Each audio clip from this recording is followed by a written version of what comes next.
Welcome to the Monday stream. Hope everyone's having an awesome Monday morning. Hey, Mammoth Waffle, 6 ads? No way. Oh, well, that's because, 1.5 is 10. If you divide it by 10, I guess you get 6. 120. Right? That's 2. No way. Yeah, maybe it's, 120. 120 seconds divided by 10, I guess, gives you 10 ads. Why would they? I mean, 6 ads. Why would they give you 6 ads in a row? I thought it was always like 1 or 2 long ones.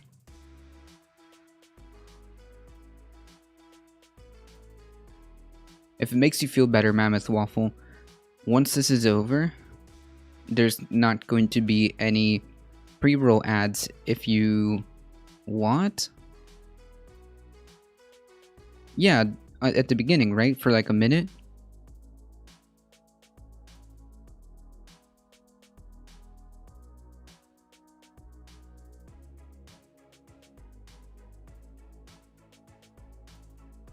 Because the idea is to always do it at the beginning so that the next 30 minutes is ad-free. And then at the middle of the stream, you do another ad session, so the other 30 minutes will be an ad-free. So you get, what, like half the channel without pre-rolls? Because I actually hate pre-roll ads more than... I actually hate pre-roll ads more than forced ads at the beginning or towards like a break.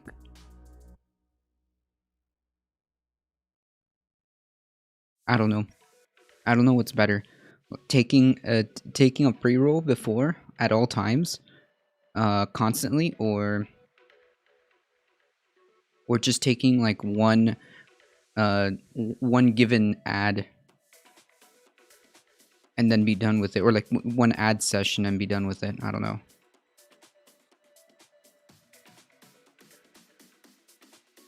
How's it going, Dixie? Hey, Alio.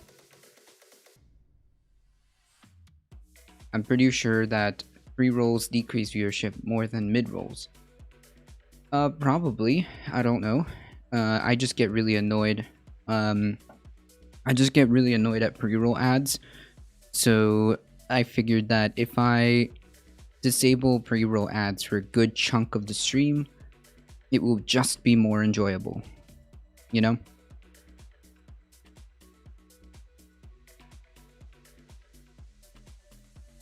How's it going, Techni?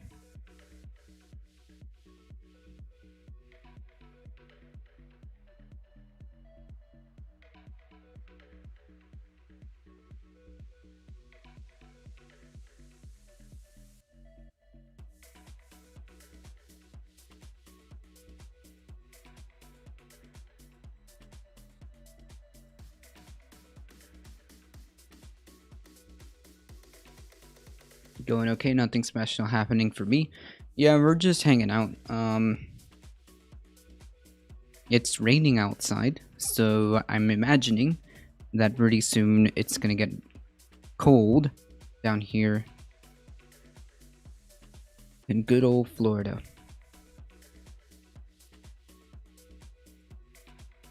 I love ads. I wish there was more.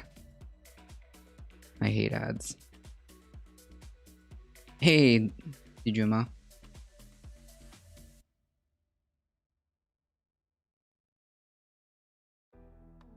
It's snowing in Massachusetts. Nice.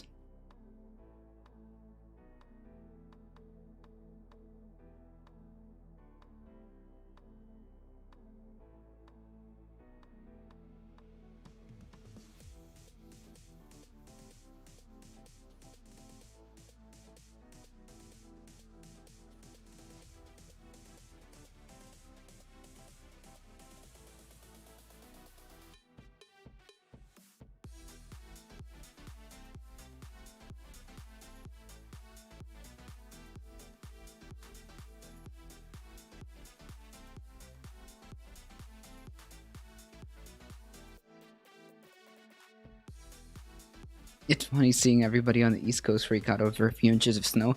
I've never seen snow in my life. Hey, thanks for the biddies, Alio. I appreciate that.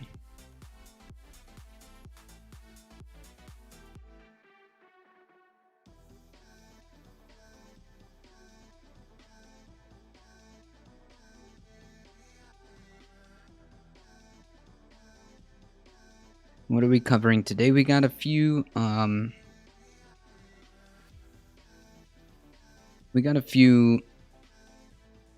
headlines to go over here. Let me start bringing some of these guys up.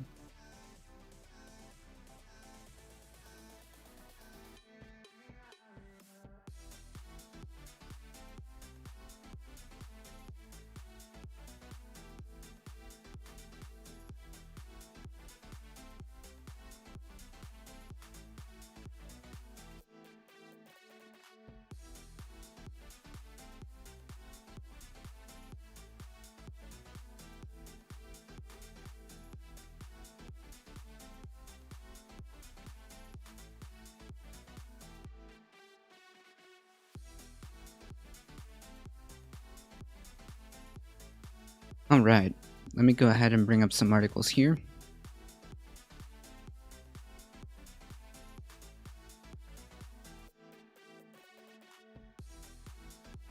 So, the first thing is good.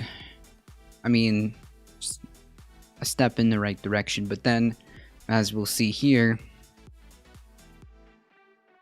it all goes completely out the window.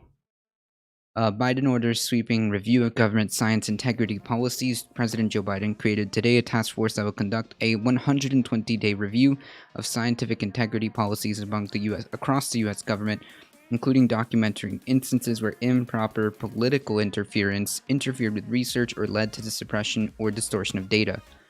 The review is part of a lengthy memorandum from Biden on his plans to restoring trust in the government by emphasizing scientific integrity and the use of evidence in policy making. The memo also calls on federal research agencies to name the chief scientific officers and all. The memo also calls on federal research agencies to name chief scientific officers and for all agencies to spend 90 days reviewing the role of dozens of panels that provide scientific advice to the government. Agencies will also determine whether they want to recreate technical advisory panels dismantled under former President Donald Trump. So inherently, it's not really a bad idea. It's kind of good. Scientific and technological information, data and evidence are central to development and iterative improvement of sound policy. Improper political interference in the work of the federal scientists or other scientists who support the work of the federal government and in communication of the scientific facts undermine the welfare of the nation. I wonder if that's going to result in anything positive. I hope it does. Today's memo largely restates the policies outlined in laws passed by Congress and in memos released by former President Barack Obama in 2009 and by his science advisor John Holdren of 2010. In general, those policies attempt to create uniform practices across the federal government for handling and sharing data using technical evidence and insulating researchers from political concerns. I mean, like that should just be like a given. The fact that the previous administration was so anti-science was pretty frustrating. But again, it means nothing. They don't actually do anything about it. The Obama era memos are prompted in part by concerns that former President Bush administration had muzzled federal scientists. Similarly, Biden's memo appears to be an indirect rebuke of the Trump administration, which has widely criticized for attempting to silence federal researchers and suppress data that conflicted with policy agenda. Research advocacy groups, especially the Union of Concerned Scientists, have been urging Biden to re-emphasize the need for firm federal scientific integrity policies. They greeted today's memo with cautious optimism. Same. This is a huge move right out of the gate for the Biden administration, tweeted Gretchen Goldman, research director for the Center of Science and Democracy at USCS. This is a huge chance to assess and learn from what we went wrong under Trump. Goldman tweeted about the review of the new task force to be led by the White House Office of Science and Technology Policy. How can we better protect science and scientists from political interference? Lots of studies here. Others applauded the pending review of science advisory panels. Under Trump, the EPA and other agencies disbanded some panels and dramatically reshaped others by rewriting their responsibilities or revamping who could serve on them. Science and environmental groups complain that the Trump administration stacks some panels with researchers aligned with industry and reduced the role of scientists working in academia or the nonprofit sector. The Biden order means agencies can restore committees that were arbitrarily disbanded and work to undo the damaging process changes enacted at agencies like the EPA. Alright, we'll see. Some analysts caution that although well-intentioned, Biden could struggle to achieve that goal outlined in his memo. They note that past efforts to ensure transparency in federal research and insulate scientists from meddling have been met with mixed success, regardless of the party holding the White House. Many agencies have been slow to develop and adopt integrity policies. For example, some have never completed the task for scientific and some have never even completed the task. For scientific integrity policies to truly hold, some observers believe Congress will need to pass new laws. Biden's memo is very good, but legislation is still needed. Well, maybe, tweeted Roger Pielk Jr., a policy specialist at University of Colorado Boulder, who has testified before Congress on the issue. Andrew Rosenberg, director of the UCS Center, said in a statement that his organization will continue to press for lasting changes in federal research practices, and he said that over the next 4 years, scientists, public health experts, and community advocates will be watching closely to make sure that the Biden administration holds up its promise to heed the science. Although that's a good step, and I'm not gonna knock the possibility of this being good, as this article states, it's more of a cautious optimism, right? Because although this is good, we then turn to this.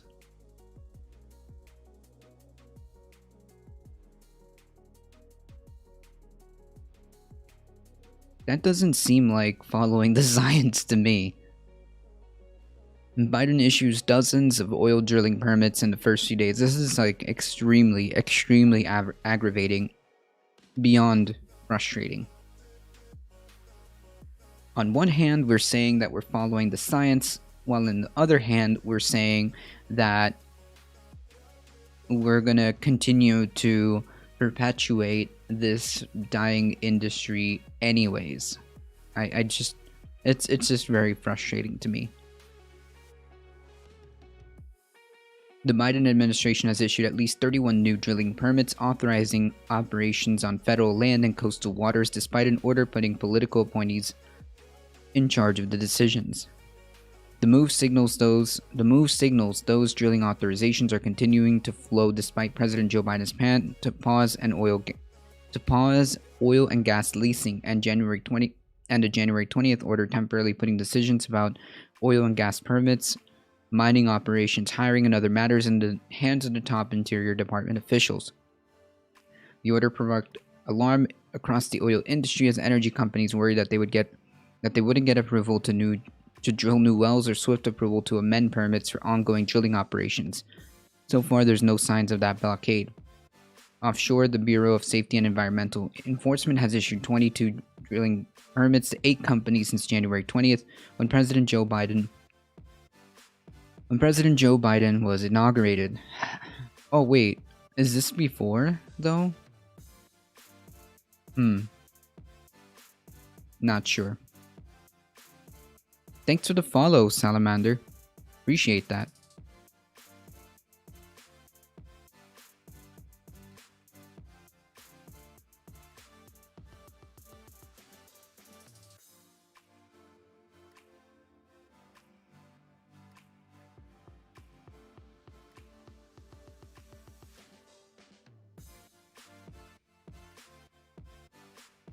Recipients have included BP Exploration and Production Inc., Arena Offshore, Shell, BHP, and a BHP subsidiary, according to Bloomberg News and review of an Interior Department database. The offshore approvals.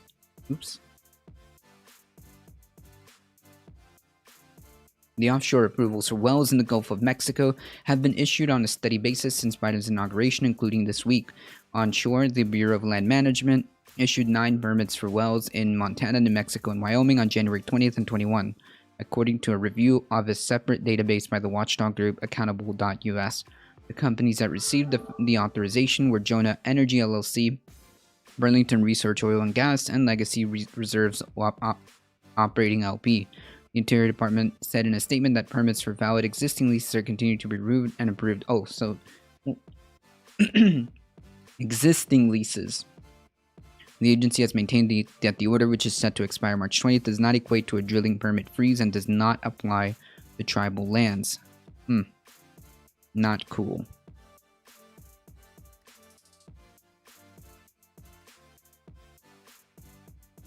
So this just kind of makes me feel like there is a whole lot of nothing and a performative action by the Biden administration. That's what this feels like to me.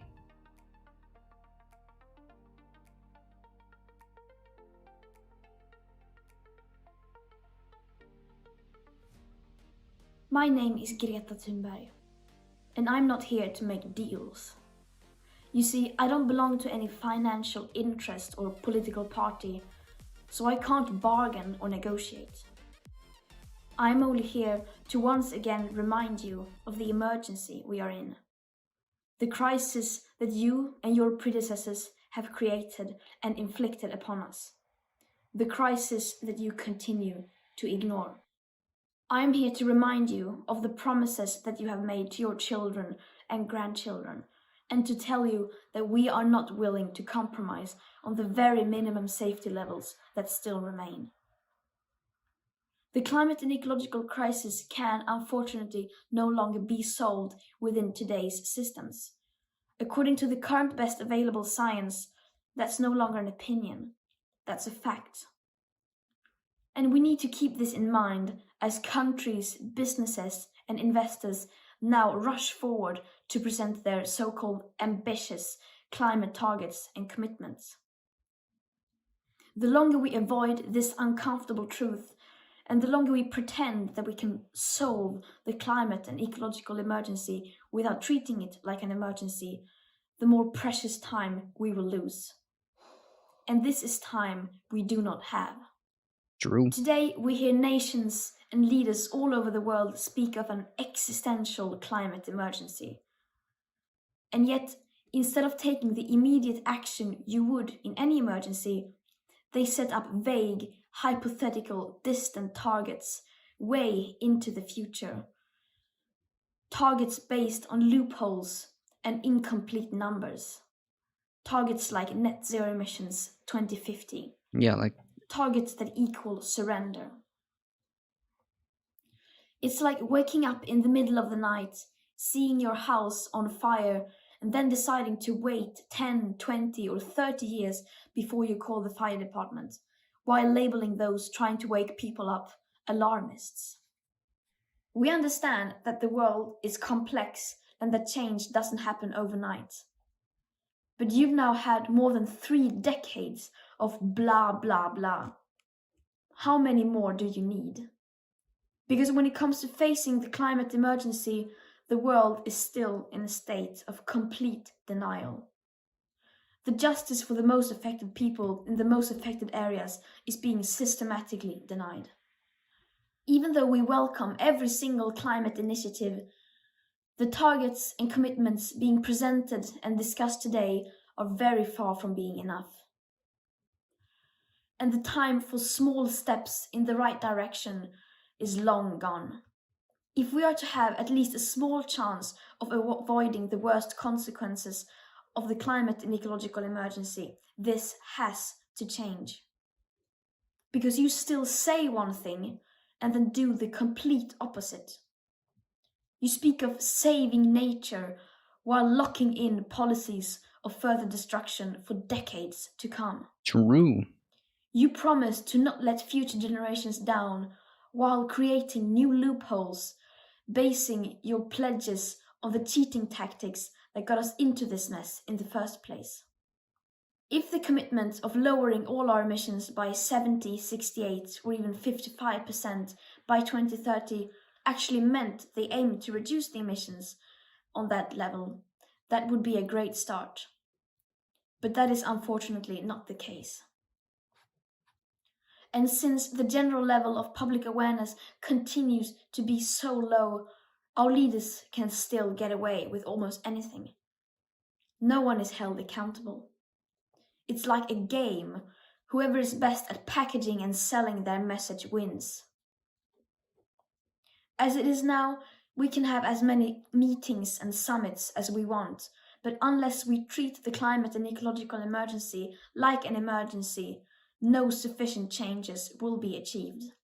What we need, to begin with, is to implement annual binding carbon budgets based on the current best available science. And right now, more than ever, we are desperate for hope. But what is hope? For me, hope is not more empty assurances that everything will be all right, that things are being taken care of, and that we don't need to worry. For me, hope is the feeling that keeps you going, even though all odds may be against you. True. For me, hope comes from action, not just words. And for me, hope is telling it like it is, no matter how difficult or uncomfortable that may be. And again, I'm not telling you what to do. After all, safeguarding future living conditions and preserving life on Earth as we know it is voluntary. The choice is yours to make. But I can assure you this: you cannot negotiate with physics. And your children and grandchildren will hold you accountable for the choices that you make. How's that for a deal? Nice. Yeah, don't read the comments. Yeah, I kind of like scrolled down to like the first one or two. I was like, okay, Chai Bureaucrat is correct. I'm not gonna step on that one. I'm kind of confused. Hey, Ray, I'm kind of confused about the oil drilling story. Unclear whether those permits are new ones or just renewals. It seems like these are renewals. But I know nothing about the process for approving permits works or what agencies and departments are involved. I think they referred that all to Department of Interior. So there is it amounts to it basically means nothing. Hey, Jesse.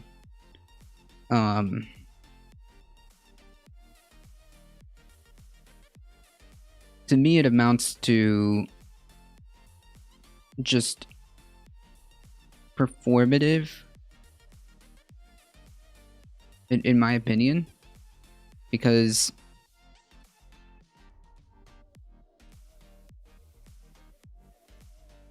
the Interior, so they shot this off to the Interior Department, said in a statement that permits for valid existing leases are continuing to be reviewed and approved. The agency has maintained that the order, which is set to expire March 20, does not equate to a drilling permit freeze and does not apply to tribal lands. So, essentially nothing. The ratio on that video, yeah, people's like, I don't know, people get super big mad when you call them out, and when reality is kind of put in your face like that, people get really big mad. They're like, oh well, what is this effectively kid telling me what to do and blah blah blah. So people get big mad. Yeah, Mono, how's it going? Hey, Jesse. So this is frustrating, and it's just really, really, really aggravating. Complete performative action, in my opinion.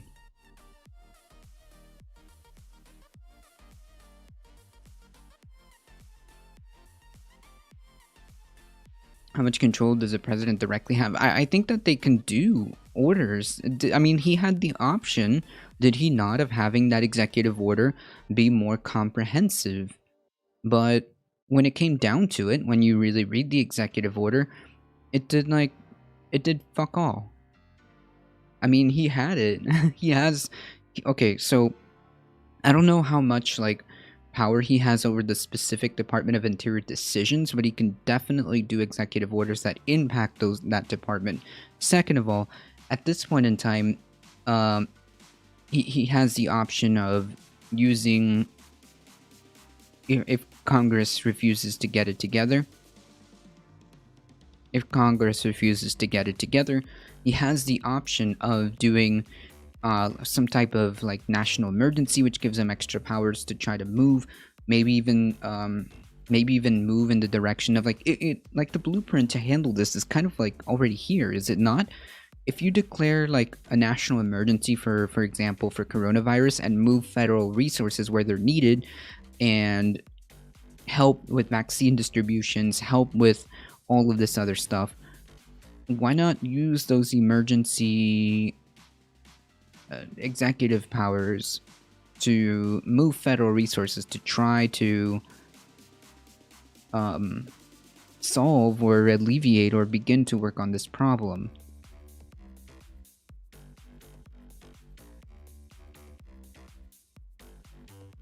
I don't know. That's just me.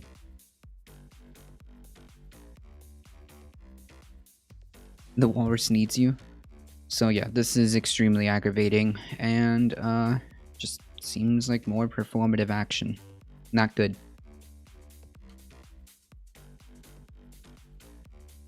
Not good. Fighting climate change in America fighting climate change in America means changes to America. It means changes to everybody. But here, like, it means changes to everybody. But here, we need to start this at home, right? I mean, it begins here.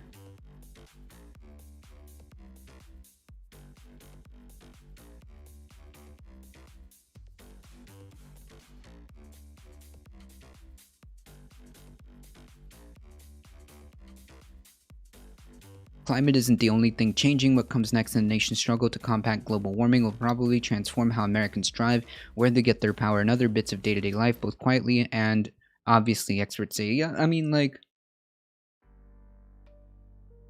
no shit. Yeah, I mean, boomers don't want America to change. Yeah, but like, we're not change. This is like, yeah, I see where you're going with that. When it gives that like, vibe, like, oh yeah, the America you know and love is gonna go away. No, it's going to improve if you want it to.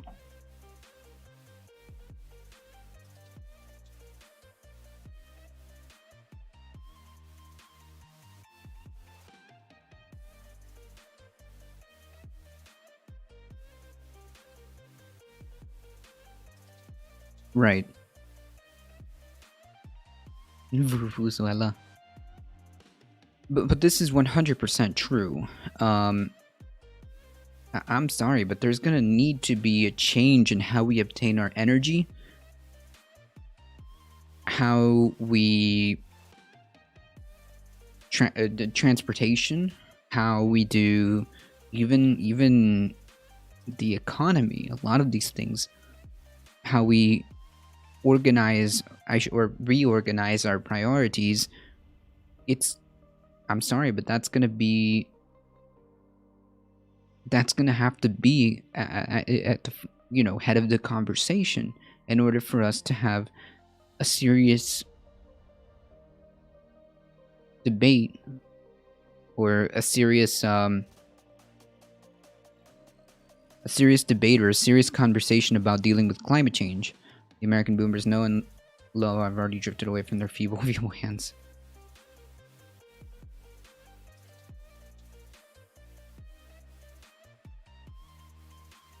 Why are you putting off reading Desert so much? How many times do I have to shill for it? I haven't. Look, I know I've been really bad about that, but I have it right here, okay? It's right here. Right here. Hey, Madame Defarge, how's it going? It's right here.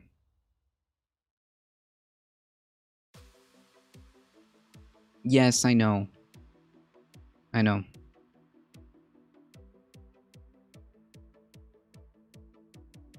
Take the sand mill. I have it saved, don't worry.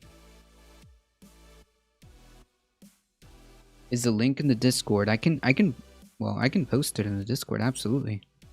I just have it saved here, because I keep meaning to go over it, but here, I'll post it in general.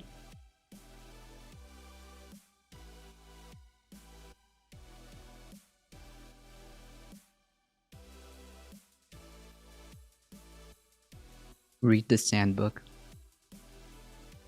Alright, there we go.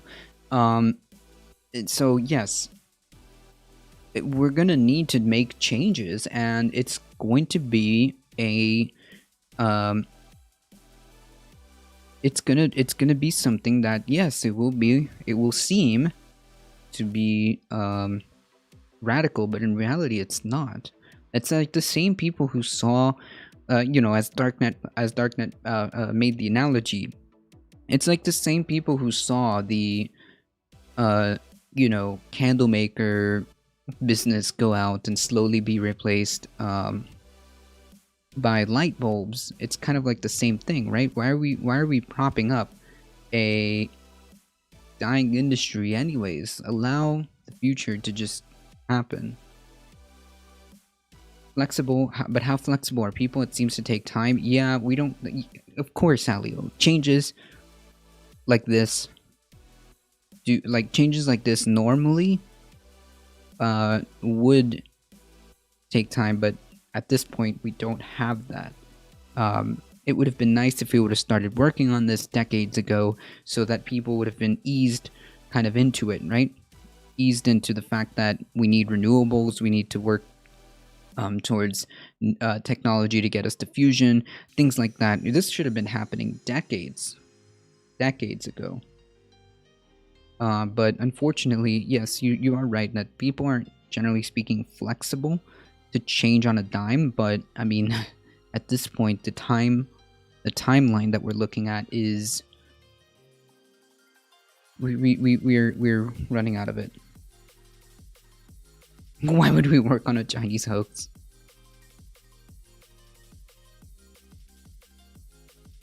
Good. Hope you're doing well too. Yeah, we're hanging in there, Madame Defarge. Thank you for hanging out here.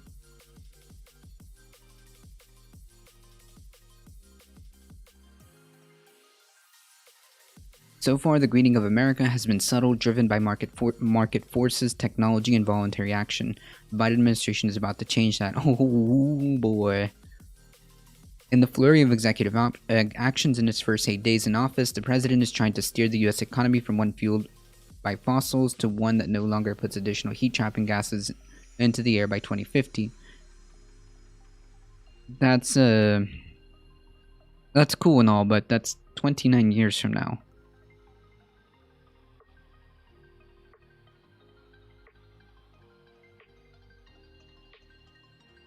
The United States is rejoining the International Paris Climate Accord, which means nothing if they don't do anything about it, and is also joining many other nations in setting ambitious goals that once seemed unattainable net zero carbon emissions by mid-century.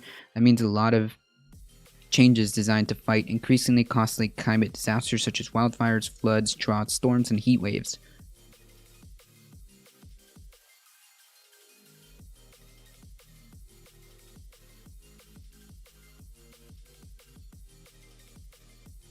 No. Jesus Christ, like, what is this whataboutism? Holy crap. This is so frustrating. We're not talking about those countries. And if you do want to improve and make this happen at this point, it's our companies, first of all, creating the majority of the pollution. Number two, we have to do this here at home first, before we are able to get an international coalition to get things done.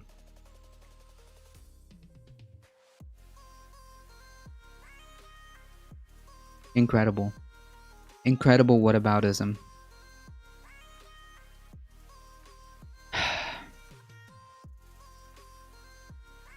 Think of the journey to a carbon-less economy as a road trip from Washington, D.C. to California that started about 15 years ago. We've made it through Ohio and up to the Indiana border, but the road has been pretty smooth so far. It gets rougher ahead, said climate scientist Zeki Hausfar, Climate and Energy Director at the Breakthrough Institute. The Biden administration is both stepping on the gas and working to upgrade our vehicle. Wait. We just saw an article where he's still giving out permits. I mean, like, permits for drilling and fracking and all this other stuff should be done away with. Like, no more. Do not encourage this dying industry anyways. The Biden administration is both stepping on the gas and working to upgrade our vehicle. The end results of some of Biden's new efforts may still be not be noticeable, such as your power eventually coming from even cheaper wind and solar instead of coal and natural gas that now provides 59% of American power. Yeah, it's making an improvement. Oh my goodness, Turing News rating with a party of 41. Thank you so much, Turing. How's it going? Hey, Kez, how's it going? Potato. Just wondering, not yourself or the chat, is usually open to your questions, ideas, the general public, and persuade. Well, I mean, Greta Thunberg kind of hit it, right? Like, people are still not exactly grasping or not wanting to grasp, as maybe, I've said this before, as maybe a self-defense mechanism. Psychological self-defense mechanism where they're not really grasping or not wanting to grasp the full scope of the situation, right?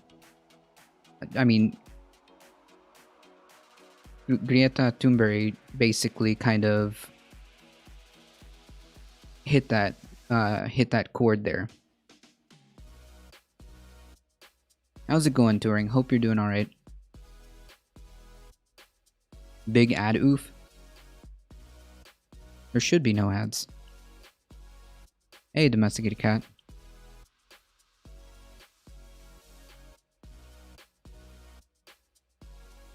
What ad? The cat ad?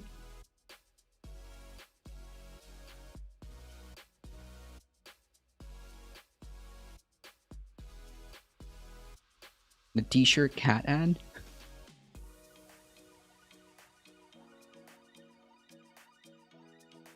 Anyways, yeah, so Alio, basically to answer that, it's just like people either they don't want to grasp the concept or on purpose, or they're just misinformed, or they're just kind of locking that out, because once you start really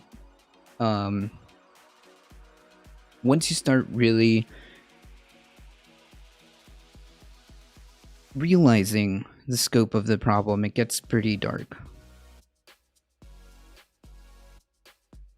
The ad on the right side? National Network? Magnolia Network preview, I have no idea what this is.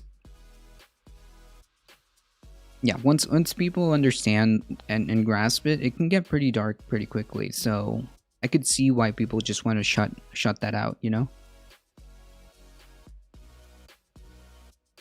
General Motors announced on Thursday that as of 2035, it hopes to go all electric for its light-duty vehicles, no longer selling gas cars. Experts expect most new cars sold in 2030 to be electric. The Biden administration promises 550,000 charging stations to help with the transition to electric cars. Imagine not knowing who Chip. I have no idea. You will no longer be going to a gas station, but you will need to charge your vehicle whether at home or on the road.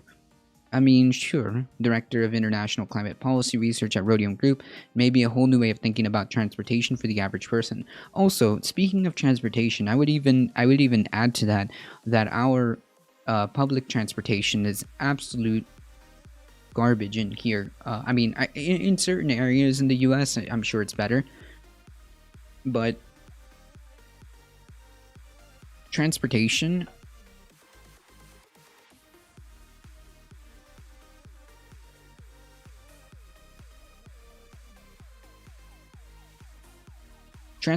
as a whole, like public transportation as a whole, is pretty bad.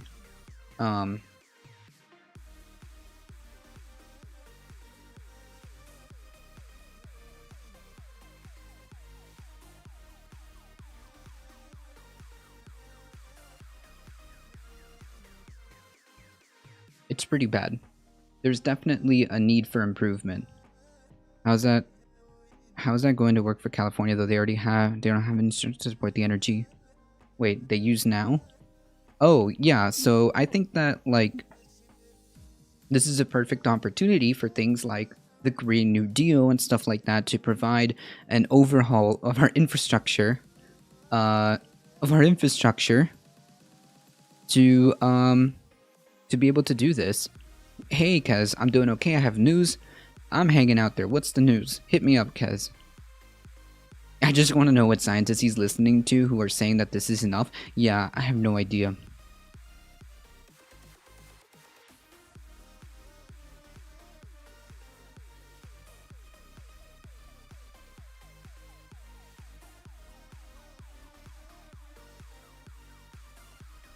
Plug-in electric isn't always a great option either. Energy is lost as it travels, as you lose energy with the conversion to electric and then back to mechanical energy.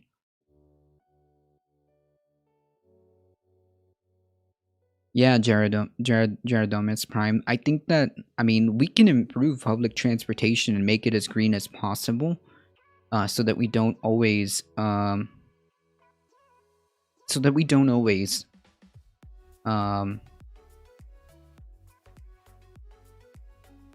rely on so many cars. You know?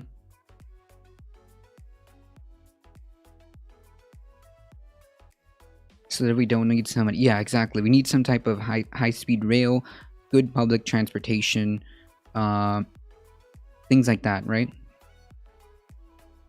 Just put nuclear reactors in all cars. Yesterday, I sent my paperwork for an assessment to start testosterone. Hey, cool. I hope it works out for you because, you know, I know how the situation is over there.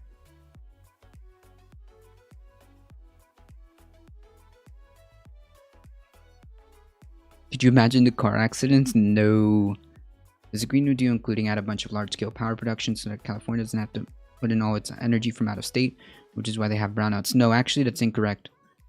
That's incorrect. The reason why they have quote-unquote brownouts is because it is a private company who couldn't bother to upkeep their infrastructure, and it is about 10,000 years old. It's PG&E's fault, not California, as to why they have brownouts. And furthermore, they actually export a lot of green energy out of the state. So I'm not sure what you mean, but definitely a revamping of infrastructure is needed.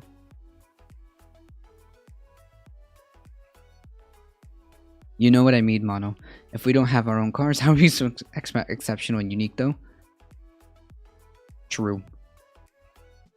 And climate change won't cost money. Right, like we saw, look, you know, imagine, okay, so the reason why there's brownouts is because a private company, a private energy company, couldn't be bothered to keep up with its, you know, maintenance on the infrastructure, which, by the way, caused a part of, not all of them, but a part of some of the wildfires that were exacerbated by climate change and ended, as Darknet said, in a huge amount of money being lost. So, yeah.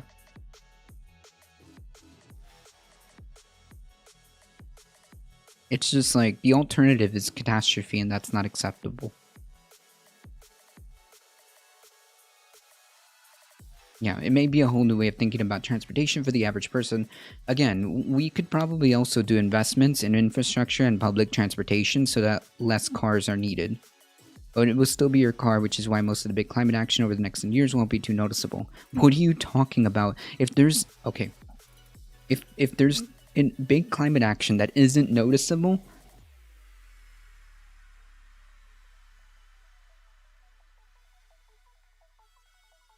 Yeah, the gender reveal party plus poor maintenance equals gender reveal party and a poor maintenance equaled a huge wildfire. One of them. The biggest difference, yeah, if we can't see climate action over the next 10 years, I think that's kind of a problem, don't you think? The single biggest difference is that because wind and solar is distributed, you will see a lot more of it in the landscape, said Pascal Pacala, who leads a Decarbonizing America study by the National Academy of Sciences that comes out next week. Other recent detailed scientific studies show that because of dropping wind, solar, and battery prices, Biden's net zero carbon goal can be accomplished far cheaper than feared in the past, with health benefits many, many times over. Except this is 2050.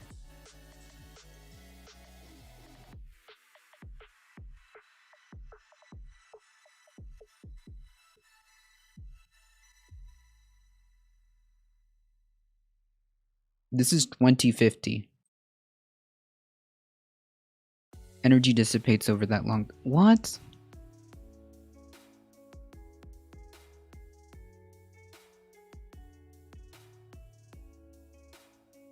No, it's not because of overheating. The reasons why they shut down in certain weather conditions is because they're afraid they're going to spark another wildfire that's exacerbated by climate change. That's the reason why they shut it down under certain weather conditions. Have you seen the Russian anti-Putin protests and the cops arresting people for no reason? Wow. Jesus.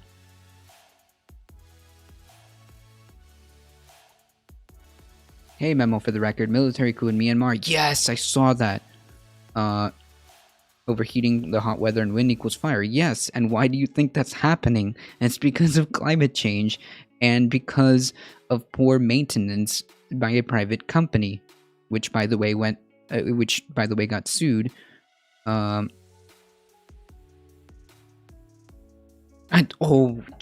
my God, Darknet. That conspiracy theory from the one and only Marjorie whatever Green. I can't remember her middle name.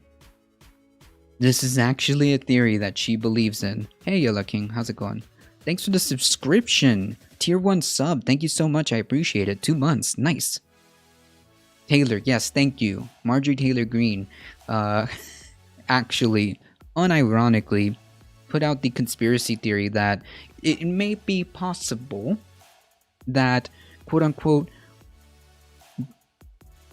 Jewish space laser weapons may or may not have caused the California fires, which is obviously ridiculous and pretty cringe and anti-Semitic as it gets. Oh yeah, and I'm sure if you asked her enough, it'll probably be funded by George Soros. Okay, let me check out that stuff from Russia. Is there a link?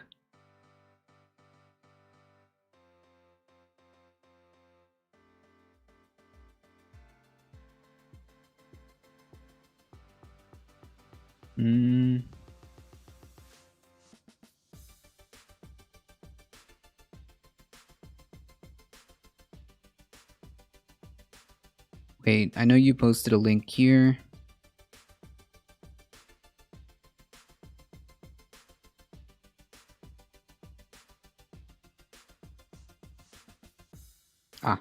Oh wait, but this is...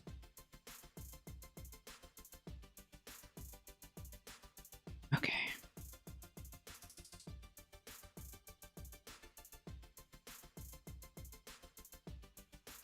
Oh yeah.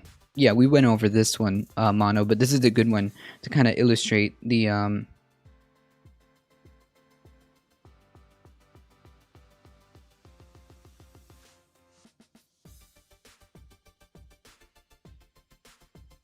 Oh, God. No, Memmius.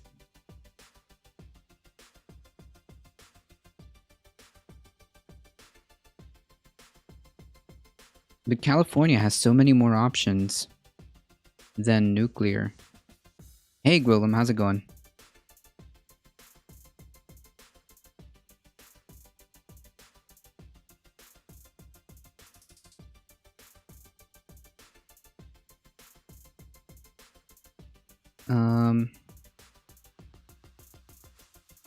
Yeah, we saw. Jesus.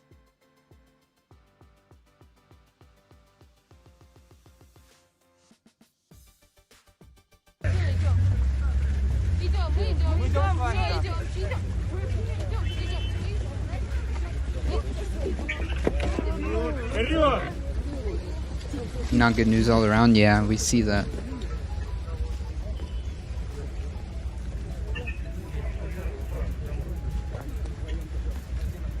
Y'all need to be following Golem, alright?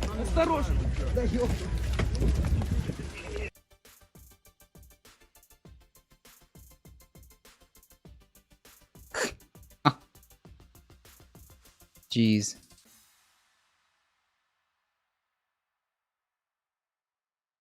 That's just arresting for protesting.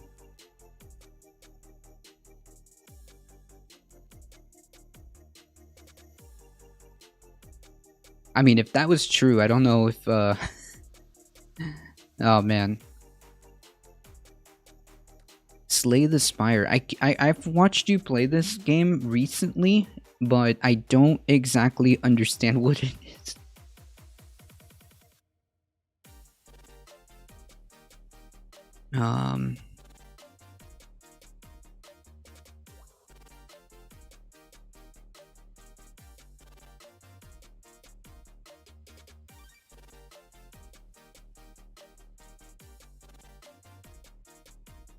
The dungeon crawling deck builder. Yeah, like I saw it was a kind of like a card game, but I was trying to follow it and I was like, what is this? I need to brush up on that to understand it. Use smaller words for him? No! There. Okay. Other recent detailed scientific studies show that because of dropping wind and solar battery prices, Biden's net carbon zero goal can be accomplished far cheaper than feared in the past, with health benefits many, many times outweighing the cost. Yes, these are negative externalities.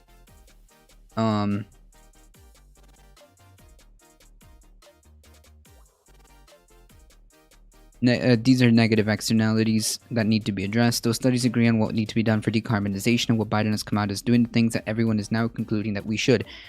Okay, but the problem is, it's not... Okay, so the problem is we can't... We should have done this by... We should have done this decades ago, right? We should have moved in that direction decades ago. The fact that this is planned for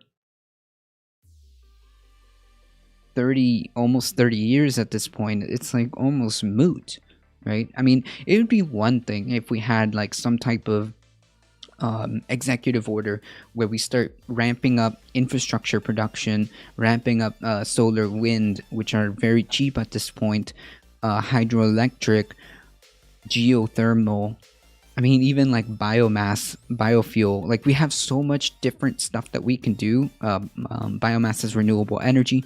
We have so much different things that we can do. In the instances that we cannot, we also focus on nuclear at the same time. We have so many things that we can do and get producing right now and create a whole bunch of jobs, revamp our infrastructure, yeet us into the 21st century finally, and use that as a platform to then get an international coalition and start helping other countries move in that direction as well.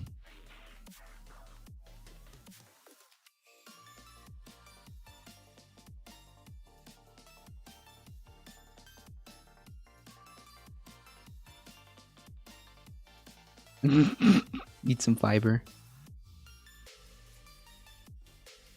These are the type of shifts that don't cost too much, about $1 per day, and won't require people to abandon their current cars and furnaces, but replace them with cleaner electric vehicles and heat pumps when it comes time for a new one. Yeah.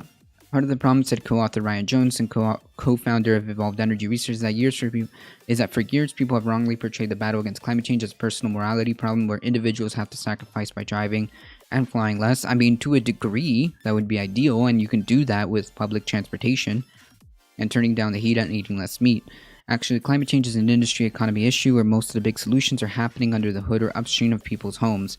It's a big change on how we produce energy and consume energy. It's not in people's day-to-day lives, or it doesn't need to be, but it kind of does. One Biden midterm goal is carbon pollution-free power sector by 2035. May not be doable that quickly, but it can be done by 2050, said co-author Jim Williams of the University of San Francisco. Biden's executive orders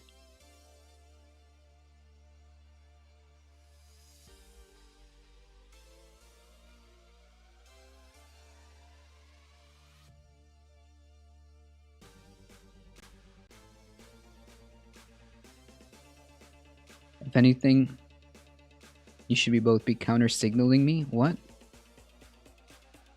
You're on the same team. This is a minor disagreement. Wait, what's going on here? Why is Mono a mod?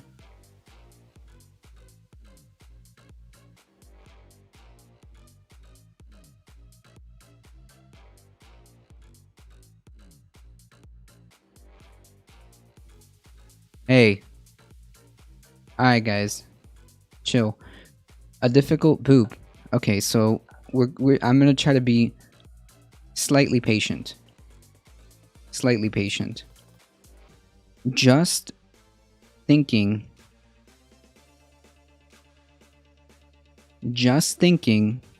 that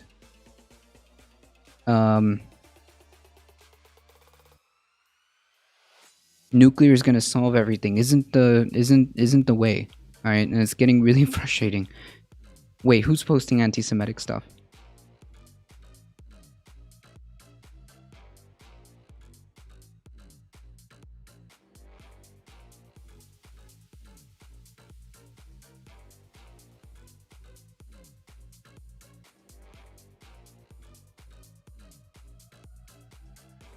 Oh, the echoes.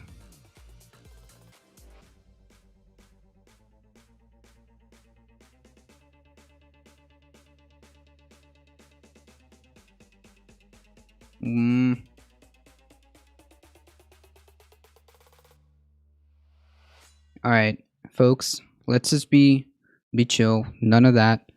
Let's not get anywhere near that. No memeing too close to the sun. Enough.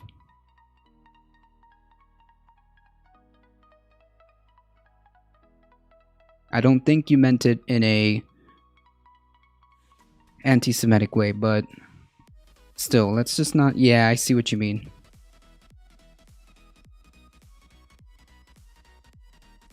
I don't think you meant it in an anti-Semitic way, but can we just not do that?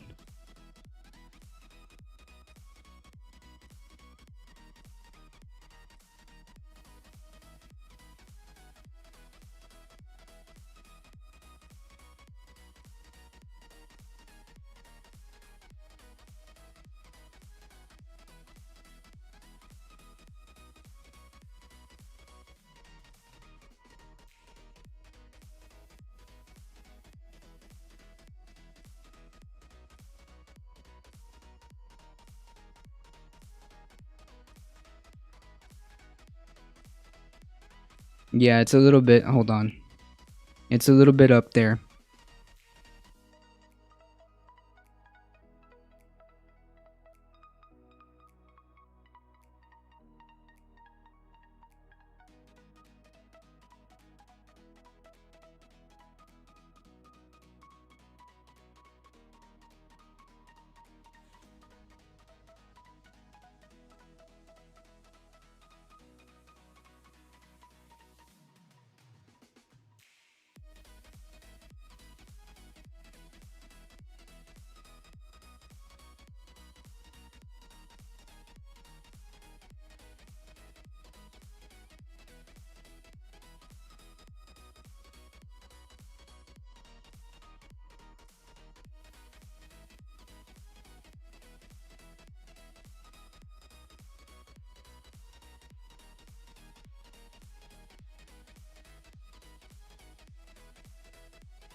By the way, can somebody tell me how to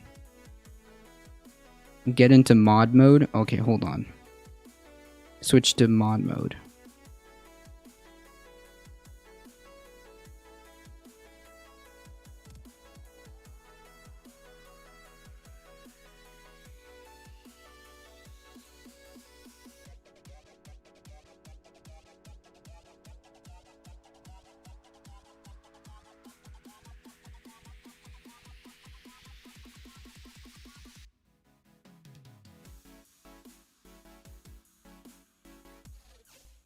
Control delete.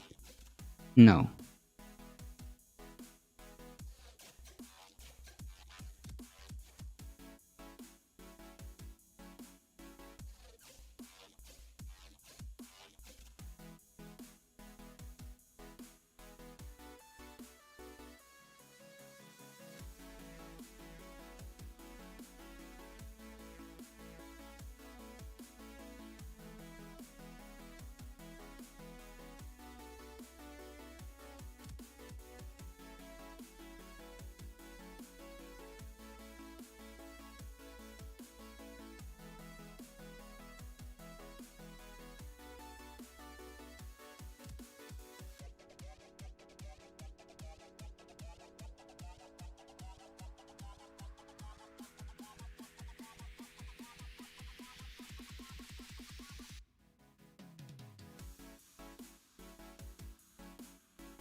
I still don't know how to, because I can do it in other channels, but why can't I see this stuff in mod mode?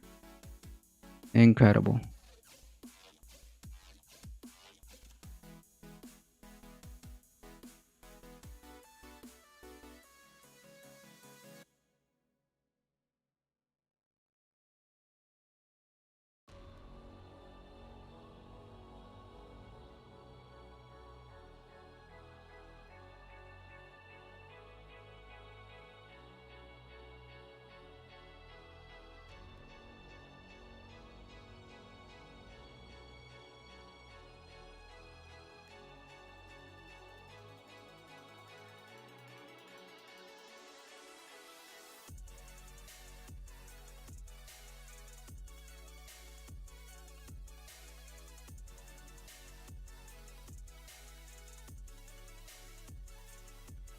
Aha. Thank you, Chibera Crab.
Okay.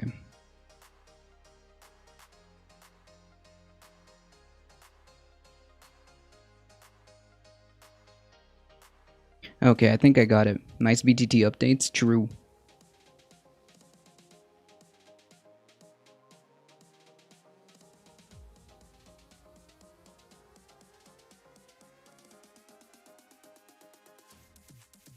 No, I do.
Mods are replicated over the month. True.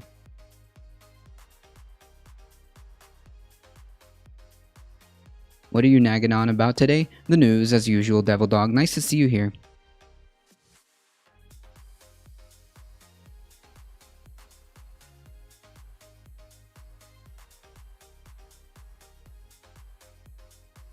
How do I get rid of individual messages?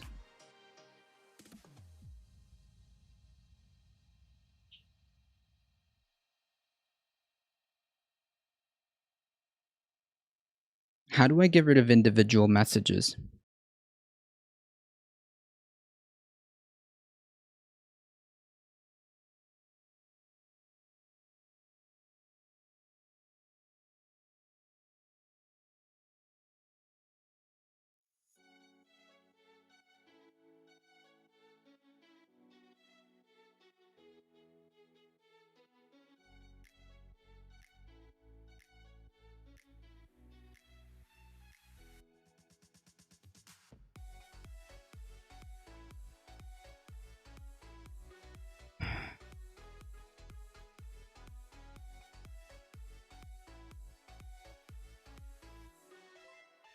Thank you so much, Anonymous Gifter, with the tier 1 sub to Thick Zeke.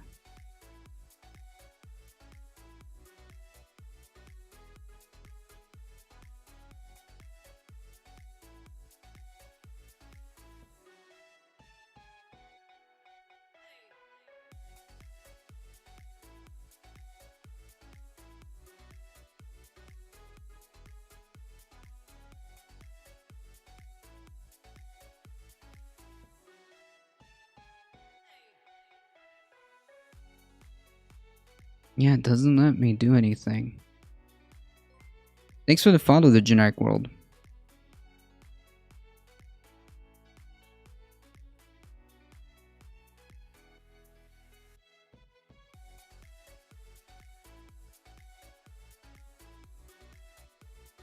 I don't want to be a California slave. What does that mean?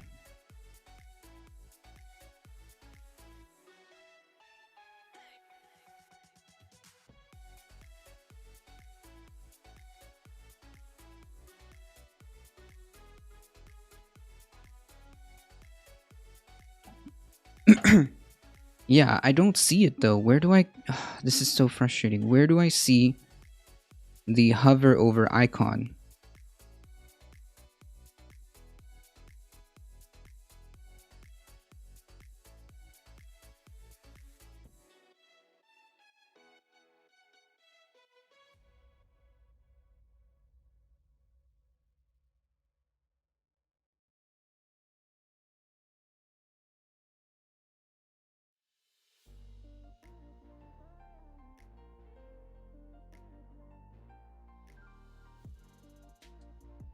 Mod options menu.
Click on the chat gear.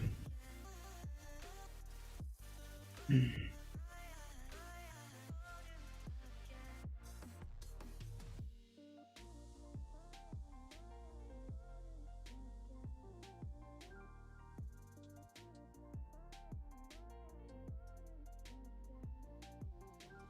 didn't realize you could delete individual messages. Me neither. I'm trying to figure that out.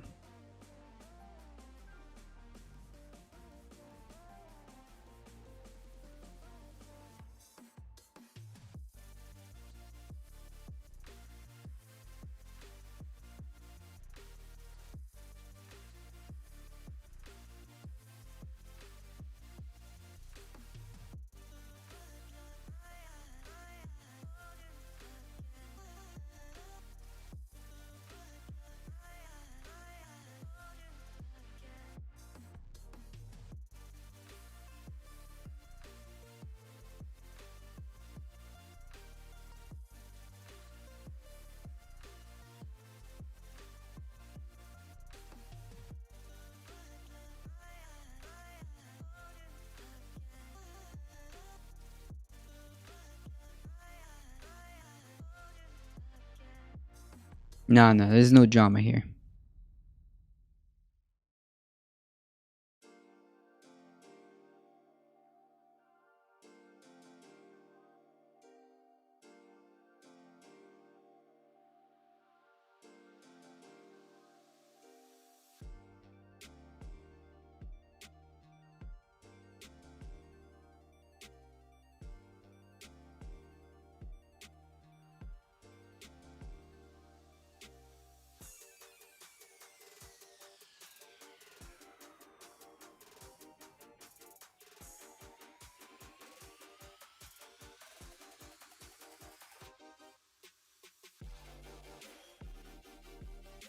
Yeah, like I'm hovering over and I don't see.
Mod dashboard chat.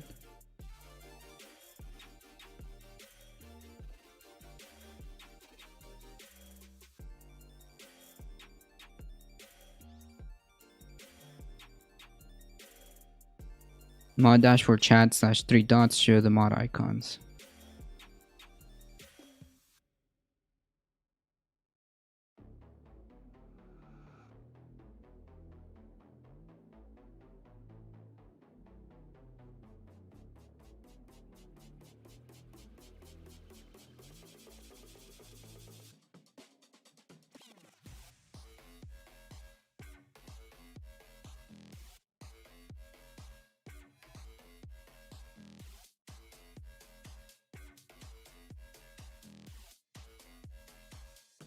Anything that is unbannable from a trusted user but might be too sus or TOS. Yeah, but I'm hovering like I'm hovering right here. Show my dot. Oh, I see.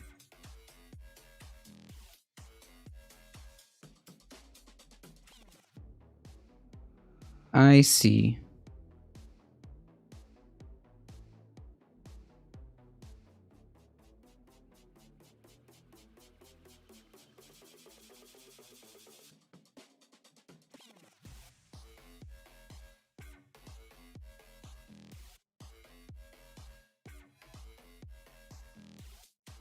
Okay, now I get it. All right, now that I understand and now that I have everything set. Okay, now we can proceed. So really quickly,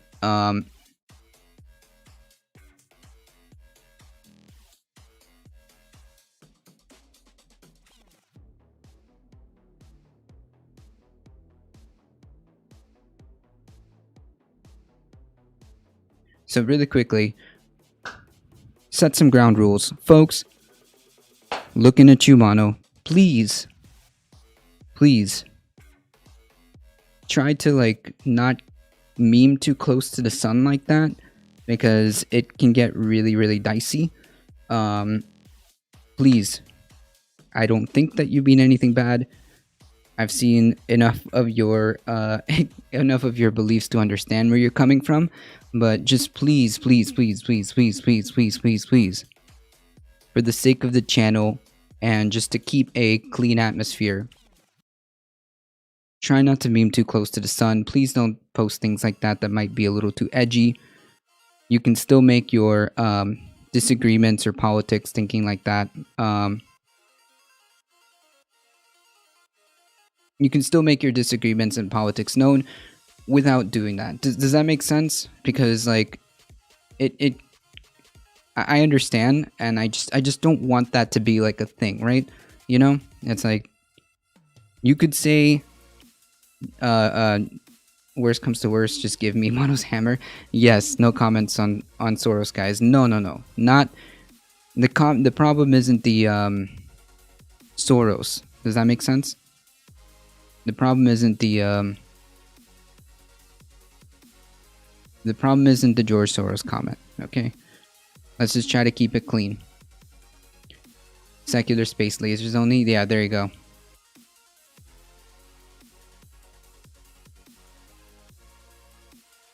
No, Jaredimus Prime. Let's not even. No, none of that, please.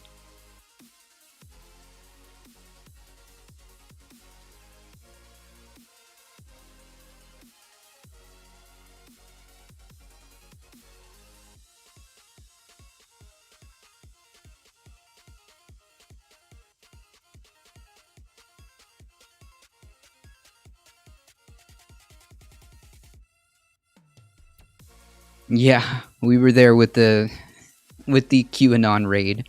That's true.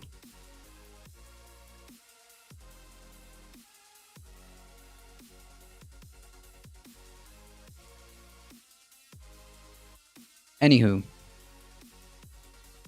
so now that we got that out of the way, guys, let's be very clear about how we just have this discussion, please.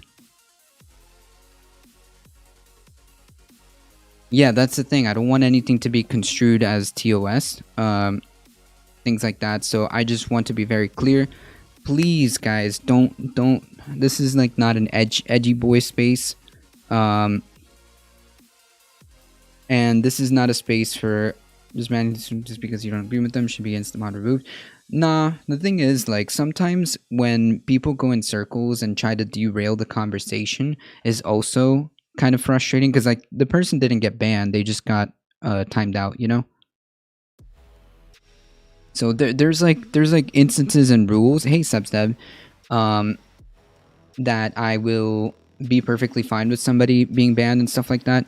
It's just like, let's just try to keep a cool, chill atmosphere, and let's just avoid any type of nonsense like that.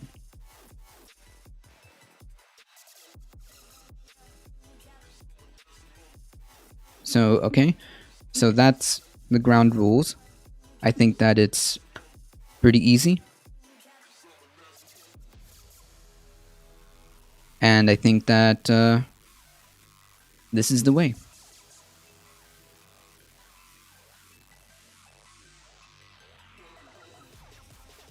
Hey, Substab. Hey, Anarchist Laboratory.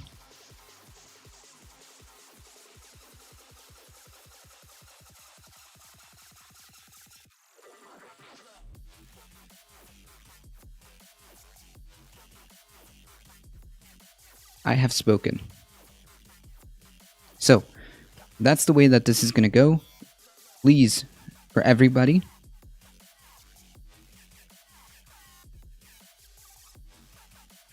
you know you have a shit ton of requests backed up, right? Wait, what do you mean requests?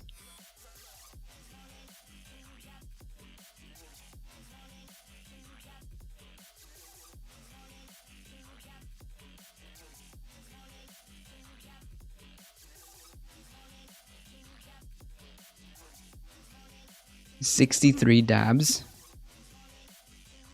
No, no, no.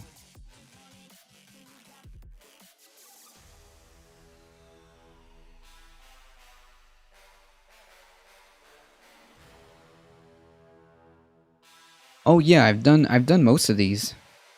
Yeah, I do them as I see them. Yeah, yeah, yeah. See? I just saw two. Yeah, I did all of these, I'm pretty sure.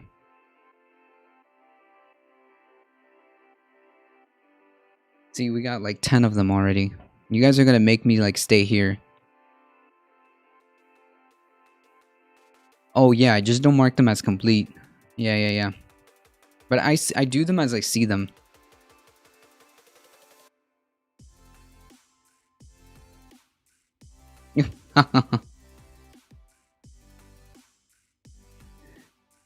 Oh my goodness. Okay, So,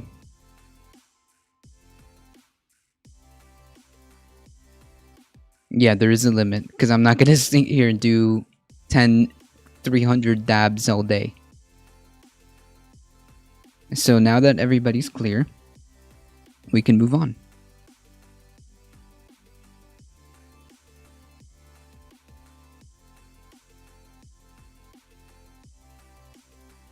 Yikes.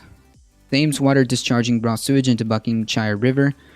Thames Water has been discharging untreated sewage into a chalk stream into Buckinghamshire, causing what campaigners said is untold damage to infant trout and habits to the river.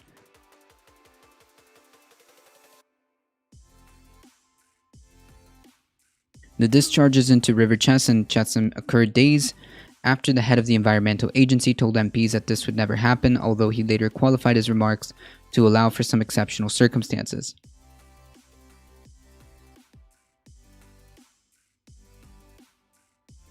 Timms? Like Timms? While Jennings, a chairman of River Chess Association, has been notified of the sewage release every day except one over the last weekend, Jennings is planning to erect signs along the river to alert the public to discharges. The sign read, "You're advised to avoid contact with the river and suggest you keep your pets and livestock out of the river." Yikes.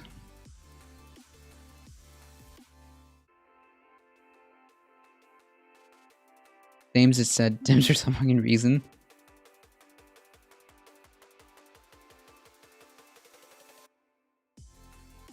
Yikes.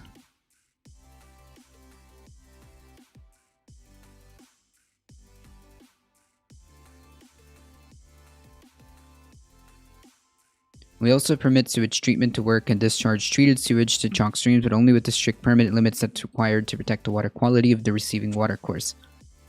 Where is this happening at?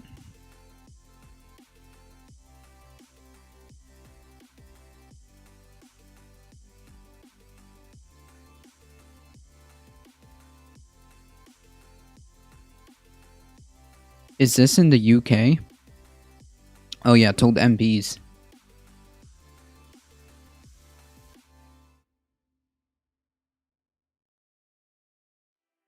This is terrible. This is so terrible.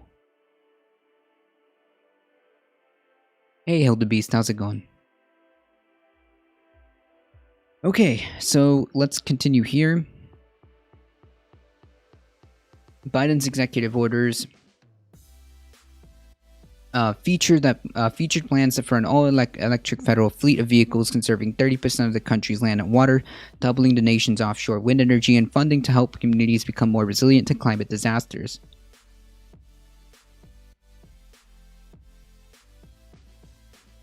Republicans and fossil fuel interests objected, calling the action job killers. Using the incredible leverage of the federal government, purchases in green electricity, zero-emission cars, and new infrastructure will rapidly increase demand for homegrown climate-friendly technologies, said Rosina Beerbohm, a University of Michigan environmental policy professor. The next big thing for the administration is to come up with a Paris Climate Accord called nationally determined contribution for how much the U.S. hopes to cut greenhouse gases emissions by 2030. It has to be ambitious for the president to reach his ultimate goal of net zero carbon emissions by 2050, but it also has to be doable. I mean, again, we do have all the technology possible to begin to kind of move in this direction, right? I mean, I don't see what the problem is here.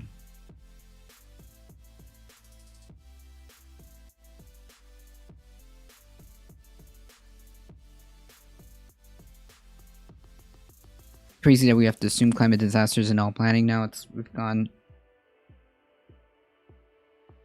oh yeah, we've been going too far.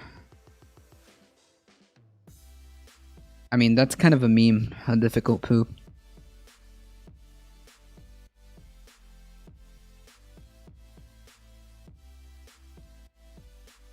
I don't know about the massive increases as technology gets cheaper and cheaper.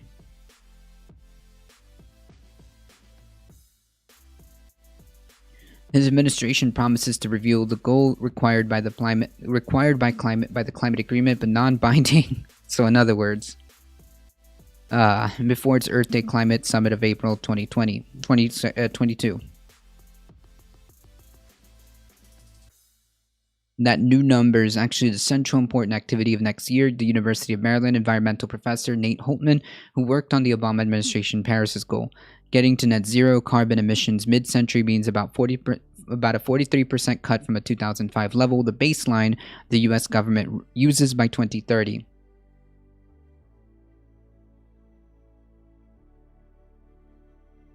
Level is a baseline the government uses by 2030, said the Rhodium Group's Larson. The U.S. can realistically reach a 40% cut by 2030, which is about one-third reduction from the 2020 U.S. carbon emissions that would have been without a pandemic, said Williams, the San Francisco professor. All this work on power and vehicles, and that's easy compared to decarbonizing agriculture with high methane emissions from livestock, high heat industrial process such as steelmaking, and breakthroughs, Hosfar said. There's no silver bullet for agriculture, and there's no solar panel for cows, so to speak, apart from the meat alternatives, but even then you have to challenge around consumer acceptance. True.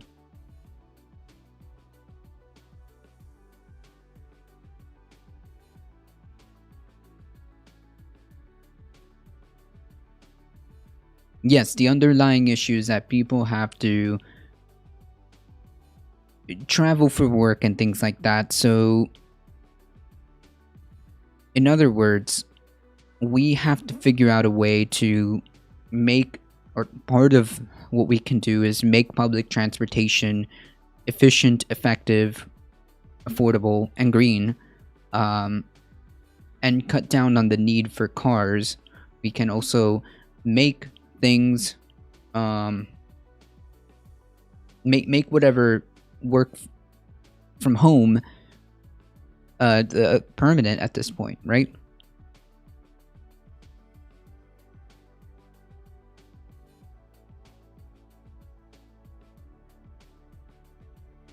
Ideally, people would be able to ride bikes. Like, would it be try like? Yeah, that would be awesome. That would be awesome.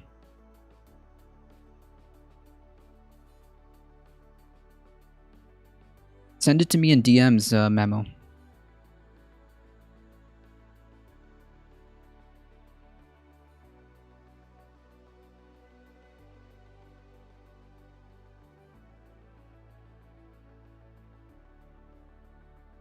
The average cost, but there's definitely entry level that are way cheaper than that. I mean, Nissan has one, Tesla has one, there's another one coming out. I mean, each one is getting cheaper, so the entry level to get into, because you're talking about an average. There are plenty of expensive electric vehicles, and we can also subsidize just like we subsidize oil and gas, we can remove those subsidies and move them to more greener technology. We could also decrease the need for vehicles by implementing a good public transportation system.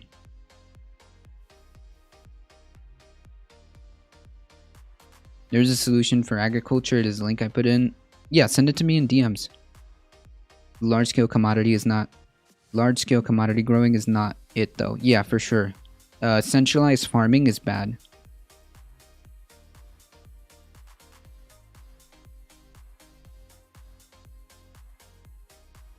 $32K is not that bad. Most are on the bike lanes I use are empty in the morning. When I ride, they should be able to fly down the stretches if no one is around for miles. Most are on ride shares, e-bikes. They have no awareness. They zoom in between riders, but I'm just complaining.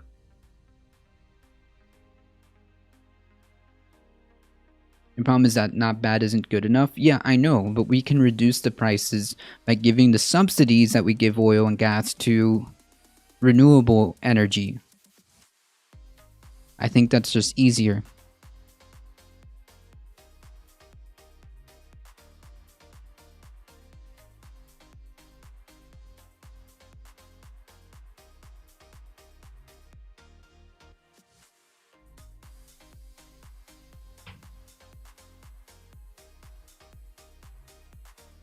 I would definitely like to see a shit ton of e-bikes. Yeah, that would be cool.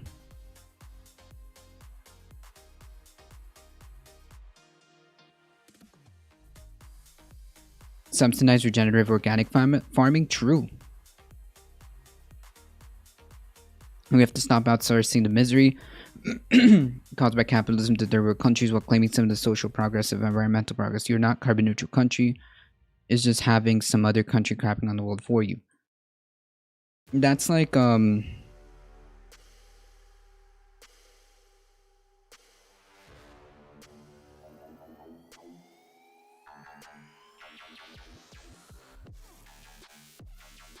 yeah, that's the thing, Hambulis. What we would do is take care of the stuff here at home and use that as blueprints to help other countries get there too.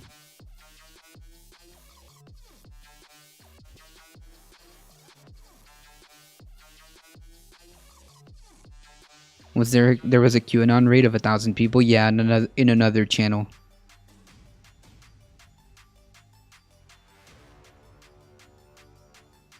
So if I privately purchase an e-scooter, I can't use it for transport? That seems kind of dumb. Why would they do that? You can again, I'm going to repeat myself one more time.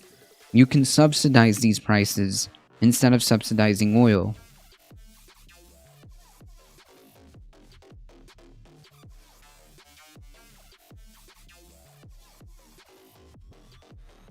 There should be 1 Dakota, 1 Carolina, and 1 Virginia.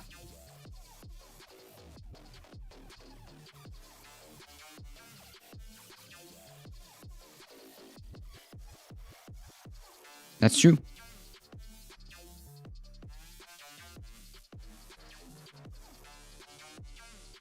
That's true.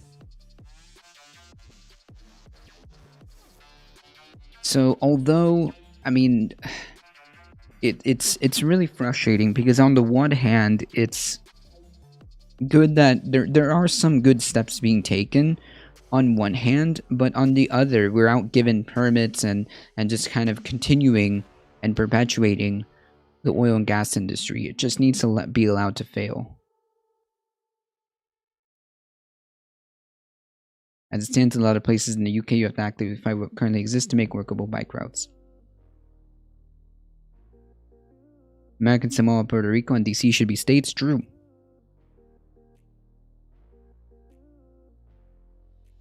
This is terrifying.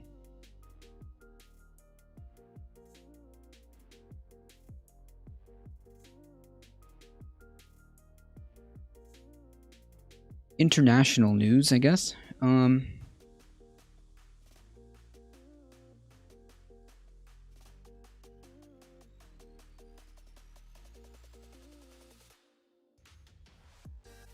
Yeah, but there's way more tax credits and subsidies to oil and gas.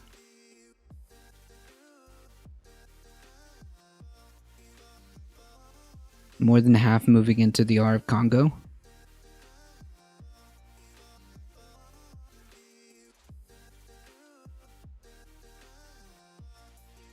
More than 200,000 people have fled fighting in the Central African Republic since violence erupted over December election result. The UN Refugee Agency said on Friday that with nearly halving crossing into the Democratic Republic of Congo, the CAR army, backed by UN, Russian, and Rwandan troops, have been battling rebels seeking to overturn a December 27 vote in which President Faustin Archange Touadera was declared the winner.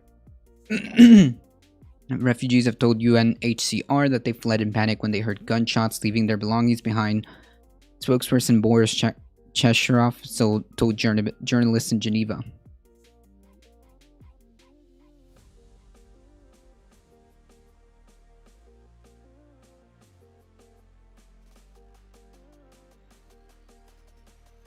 Wait, but when you compare the average cost of a new vehicle,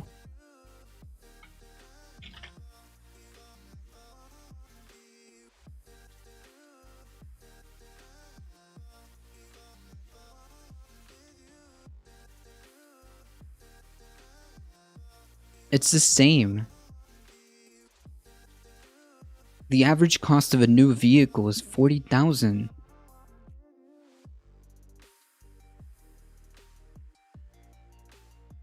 Even if it's gas.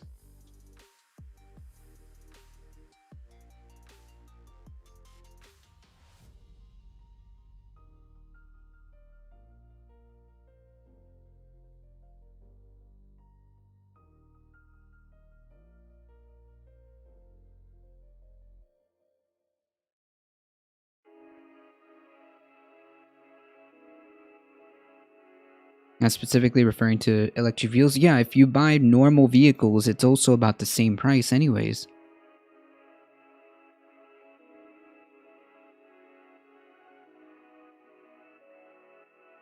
I live in Massachusetts where people get fined in court over chair placement and snow next to the curb. Yikes.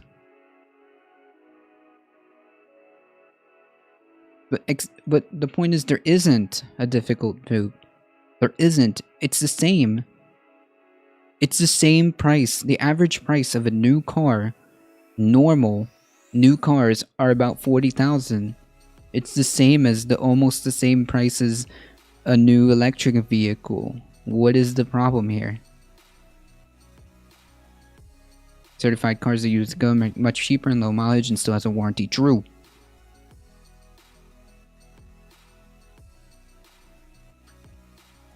So even that argument isn't true either.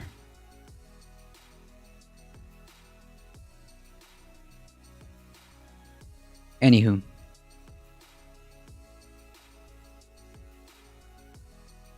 The current fighting between a coalition of militias on one side and the National Army and its backers on the other has sparked a constitutional court decision to bar Bouazizi's candidate in December 27 presidential election.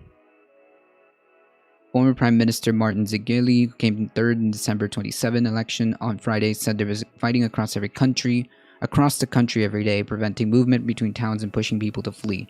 Yikes. Everyone is focused on the main transport route between the capital and eastern Cameroon for supplies, but inside the country there is no movement.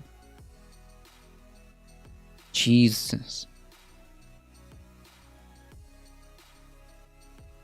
This is so sad.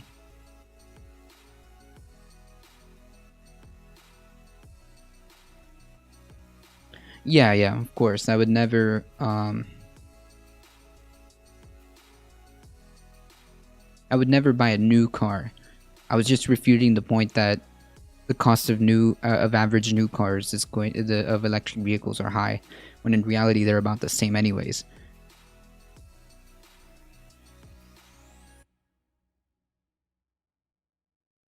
I'm going to lurk while I work out. No problem. Thanks for hanging out, Hildebeest. But yeah, I'm getting off for your new bike and turning into existing bike into a new bike. That way you are a lot more personally invested in the bike, therefore take the ride more seriously. True. This rent everything economy the wealthy are trying to build is terrifying. We won't own anything in the future. Yeah, it's kind of cringe. Why would they do that?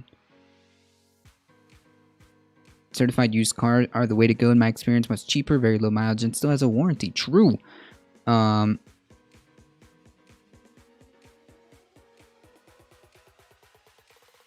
Yeah, if you have obviously the option of buying used cars, it's probably better anyways. Don't need to fuel this overconsumption stuff.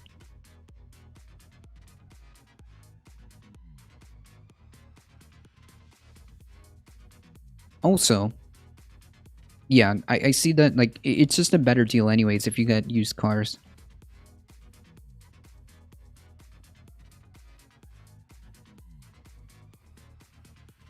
I just read rideshare bikes are collectively owned, so not some foreign investor group. Yeah, like the ones that you can kind of get from the city. Is that what you're saying? UK COVID live South African variant reported in Surrey, prompt fears of community transmission. Yikes.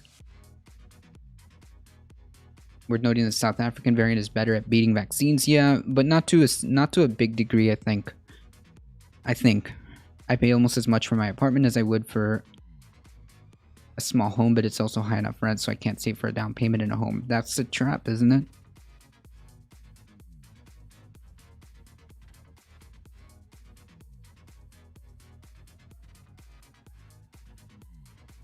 Lyft owns Divvy.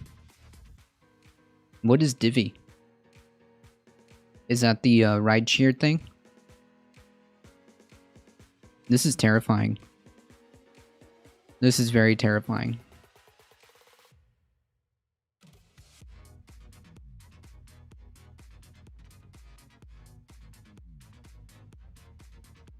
Russian hack brings changes uncertainty to U.S. court system. Trial lawyer Robert Fisher is handling one of America's most prominent counterintelligence cases, defending an MIT scientist charged with secretly helping China.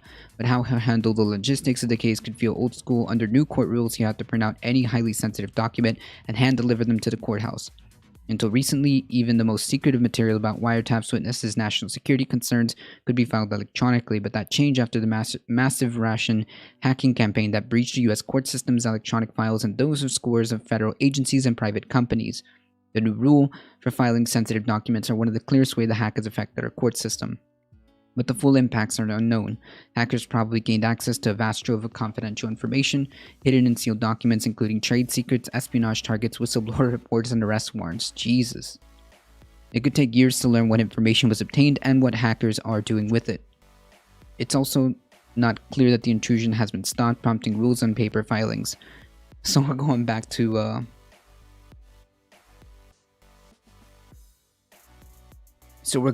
paper.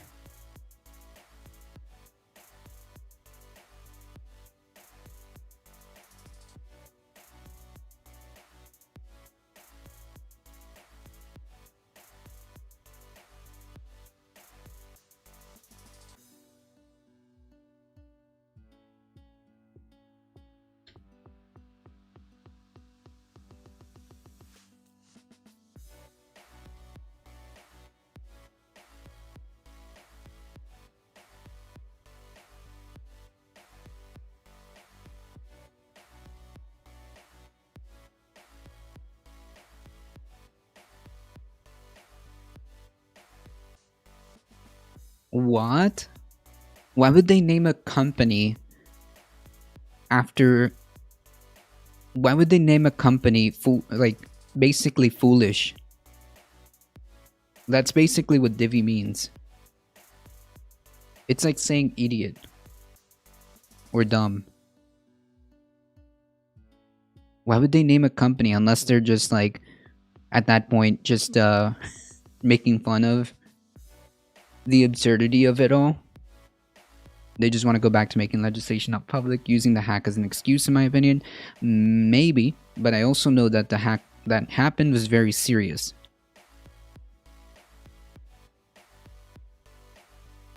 It would be cumbersome if we do have to start filing pleadings during litigation on paper. That's going to be more difficult, particularly during COVID. Most of us are working from home. The Russian intrusion through SolarWinds software as President Joe Biden, an early tussle with his Russian counterpart Vladimir Putin, and US senators are worried about the grave risk to US intelligence. Well, yeah, that happened a while ago, and unfortunately a lot of stuff was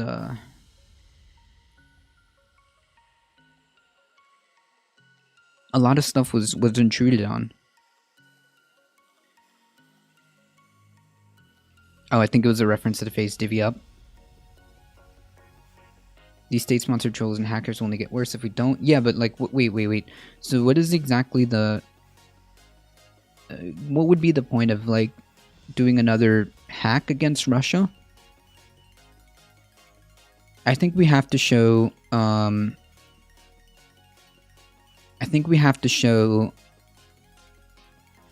you know, strength, and I think we have to improve our operational security. Sure, that's fine. But I don't know, is Rocking to show at the moment the full capabilities of its cyber warfare? Probably, because it doesn't want to invite,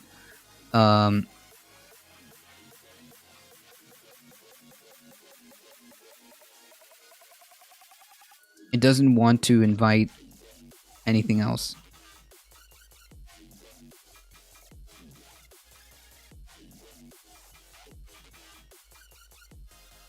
Because if we start doing like coordinated cyber attacks, I'm pretty sure other agents, other actors will, you know, decide that it's okay.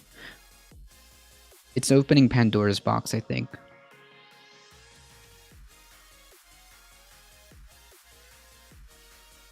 But what about Hillary's emails?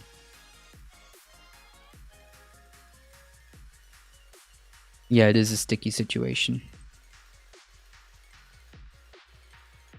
The administrative office confirmed the court system breach on January 6, joining a victims list that includes the Department of State, National Institutes of Health, tech companies, and an unknown number of Fortune 500 companies. U.S. officials have linked the effort, which went on for much of 2020, to elite Russia hackers. Yeah, this is serious. I think that we need to pay attention to this, and we're already starting to see some of the results where, they're being forced to work back to paper. In other frustrating news, anti-vaxxers temporarily shut down one of the largest COVID vaccine sites in the US. Clearly, we have a picture of the person raising a Mark of the Beast ahead sign. A group of anti-vax protesters. The question is, why do we fund NSA with billions of dollars and they apparently can't stop anything? That's a good question. True. It's true. We divert billions of dollars to quote-unquote defense, and we have very little to show for it, as we see. A group of anti-vax protesters temporarily shut down the COVID-19 vaccination site at LA Dodger Stadium on Saturday, delaying appointments by nearly an hour. About 50 protesters gathered at the stadium entrance, holding signs with anti-vaccine and anti-mask rhetoric and shouting at drivers who were lined up for their vaccination appointments. No vaccine appointments were cancelled, a spokesperson for the LA Fire Department told BuzzFeed News. LAFD closed the stadium entrance as a precaution for about 55 minutes, beginning at 2 p.m., the Los Angeles Times reported. According to Los Angeles Police Department, protesters remained peaceful. Social media posts and live stream from the protest showed participants wearing signs with false anti-vaccine claims and screeds against mass lockdown measures in California Governor Gavin Newsom. The protesters attempted to engage with people in their cars. No. I would not want to engage with these people. None of these people are wearing masks or believe in masks.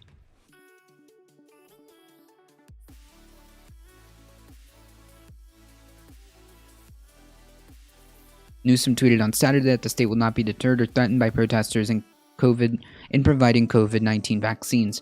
Dodger Stadium is one of the largest vaccination sites in the country, serving a region currently grappled with a particularly deadly wave of COVID.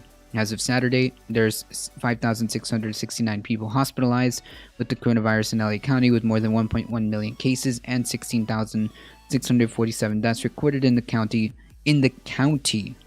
since the pandemic began. Earlier this month, anti-mask protesters called COVID a con job harassed shoppers at an LA mall and grocery store. It was not immediately clear whether the two protest groups were connected. The county is currently vaccinating residents 65 and older, as well as healthcare workers and nursing facility staff and residents, but COVID-19 cases have continued to increase. To date, 1 out of every 9 residents in LA has had COVID, and at least one COVID-19 death is recorded in the county every 10 minutes.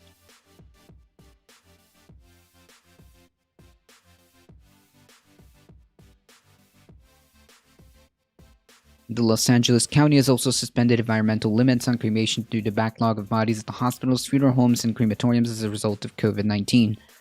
Yikes. Musician and LA resident Michael Jollett tweeted that his mother's vaccination appointment was delayed due to the protests. His 69-year-old mother, Bonnie, was eventually able to get the vaccine once the site reopened, said Jollett, who fronts the rock band Airborne Toxic event. That's pretty funny.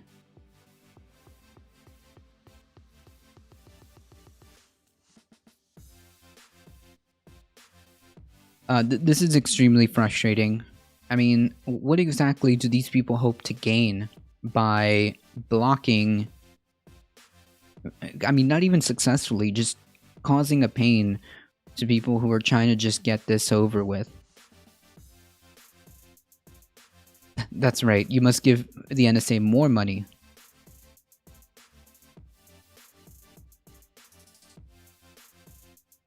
I'm guessing there's a huge overlap between the... Yeah, for sure. I don't think a protest that endangers life by its very instance is free speech. Arrest them all. Well, I don't know if they, should be arrested. I think that they should have been cleared out. Because if they're not going to take any social distancing rules, and if they're not going to wear masks, and to be a public safety hazard, then their permit should be rescinded. and they should have been cleared out. There was one anti-vax who tweeted out basically that instead of vaccines, what if we invented a way to give ourselves a small amount of virus in order to... You mean like a vaccine? LA has been hit hard. I arrest any MFer without a mask. I will attack another without a mask with an armed siege of self-defense, perhaps with a taser. Well, I would definitely stay away from the crazies. Larry Weird.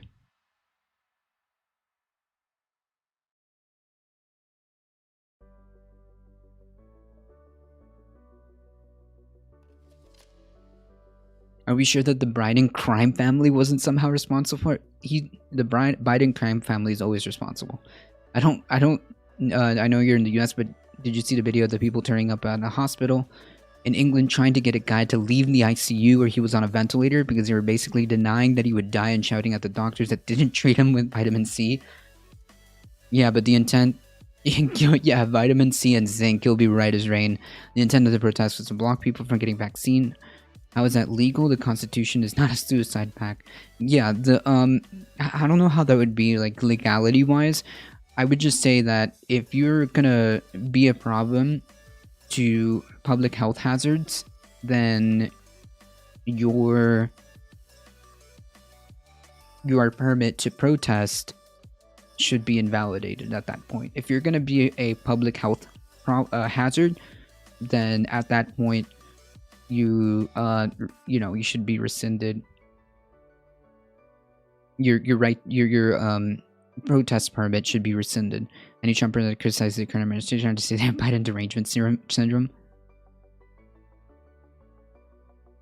Doc Midnight talk about similar events happening in the hospital he works in. Yikes. Hey Kevin, how's it going?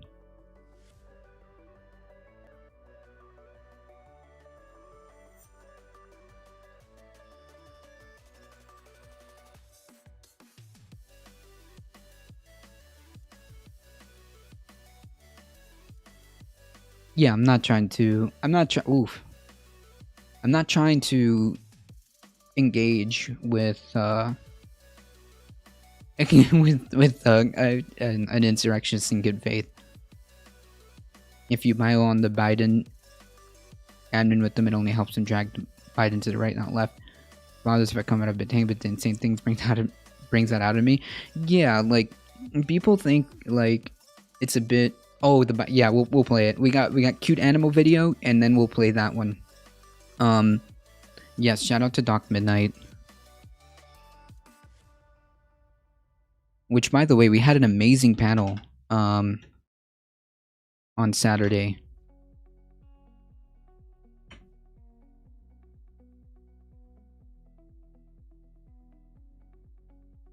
Yeah, like I think that people think that being in your house for just a couple of weeks or maybe a month or two at most to get a pandemic under control, just so that your hospitals can handle the capacity, and just so that you can bring down the elements. The elements. I'm reading freaking chat. Just that you can bring down the number of hospitalizations, clear up ICU beds, and make sure that people who need treatment have beds available. Understand that the death rate isn't everything. There are serious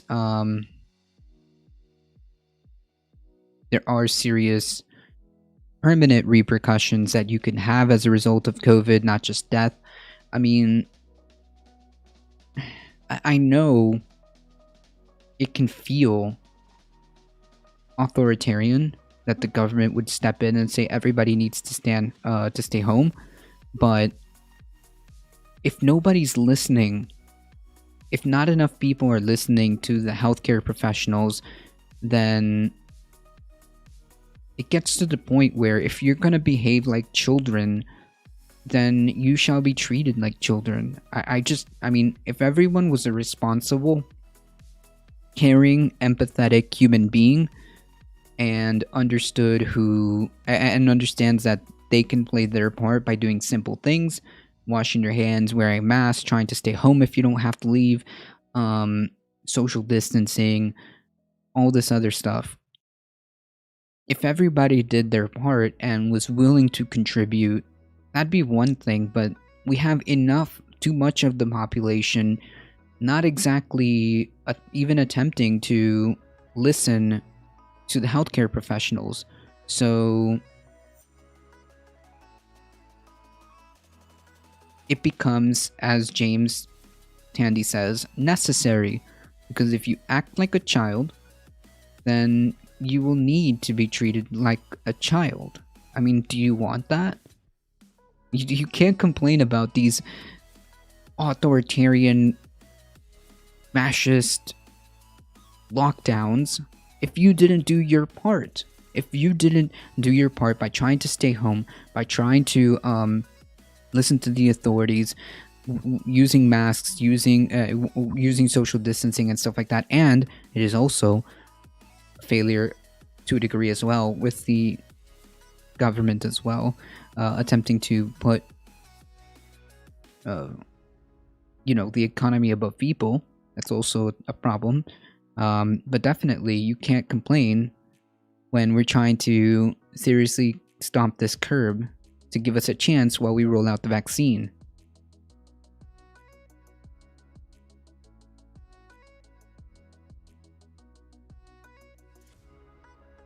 So still needs to be mass save businesses. Jesus, I know, memo for the record, but man, that's kind of dystopian. Yeah, Bureaucrat. Okay, real quick. Let's kind of lighten the mood, alright?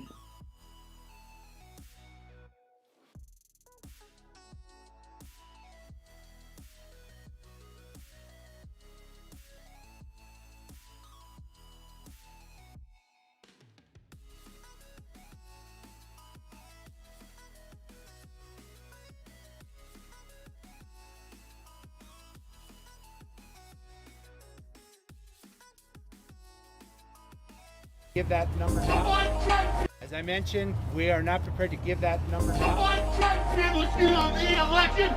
The media is covering up. The media is covering up. The Biden crime family stealing this election. Give us our freedom. We want our freedom for the world. The Biden crime family stealing this election. The Biden crime family stealing this election. The Biden crime family stealing the election. Give us our freedom. We want our freedom for the world. The Biden crime family stealing this election. The Biden crime family stealing this election. Yeah, just make people to stay home and distribute food and make sure everything has and just make sure that everybody has what they're needed, and make sure that small businesses have what they need, and that way we don't like torpedo a whole bunch of them. Yeah, exactly. I mean, we could do that under the Defense Production Act or whatever, emergency powers that we have for the meantime, and just Jesus, and just get this thing under control.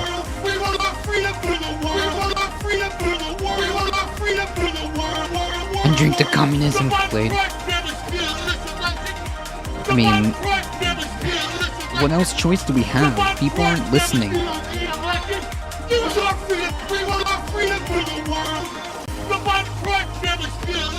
Yeah, barbecue, beer, and freedom, man.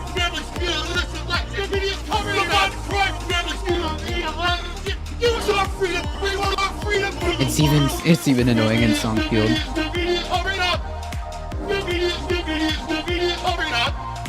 I don't know. This kind of bops. Give us our freedom. We want our freedom for the world. The video's covering up. The video's covering up. The video's covering up. The video's covering up. The video's covering up. Give us our freedom. We want our freedom for the world. We want our freedom for the world. We want our freedom for the world. We want our freedom for the world. World. Not nearly as good as Alex Jones.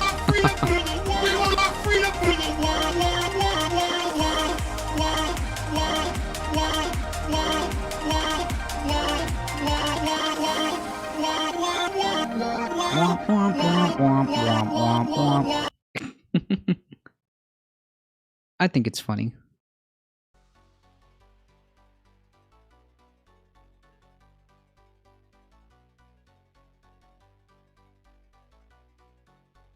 Sadly, people are tired of COVID. True. Pandemics don't work your way, but these anti-masks are usually... Yeah. I mean, like, the problem is, like, yes, we're all tired of this pandemic. We all want to move forward and get over this, so we should probably do our part to do so. I mean, many of those things overlap. You have a lot of people to say stay at home, not go out, and you simultaneously have local businesses and restaurants struggling to make ends meet. Use government money, give it to local businesses so they can provide food for the local people. Yeah, there you go. Thanks for the follow, Hildebeest. I got loud.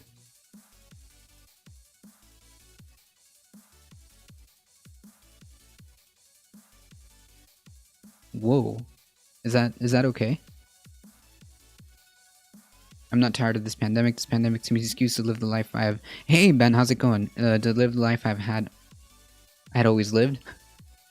Yeah, like I'm not particular to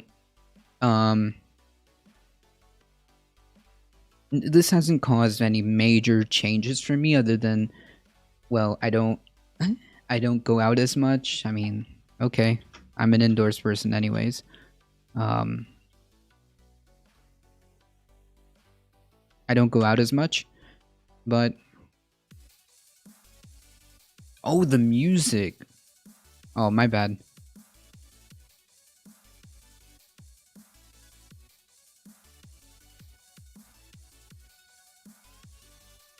If those Trump heads get paid too and have mortgage and rent relief and serious paycheck national aid, they're gonna cry so hard. True.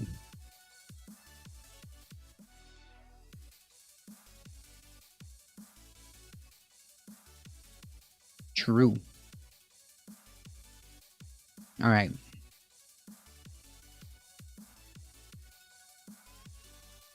We have a cute animal video request. Let's see what we find.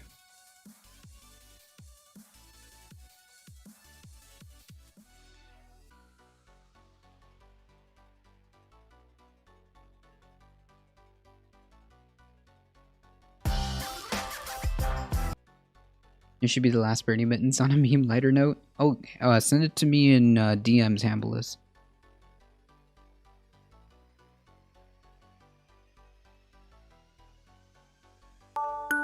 Oh yeah. Gotta make sure I don't play any audio. 441,000 deaths, more than 4 years of World War II. Is not tired of that? Yeah.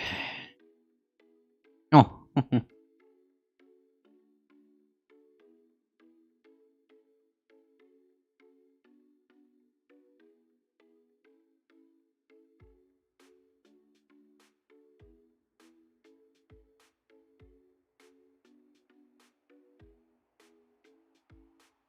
Doggo. Ooh.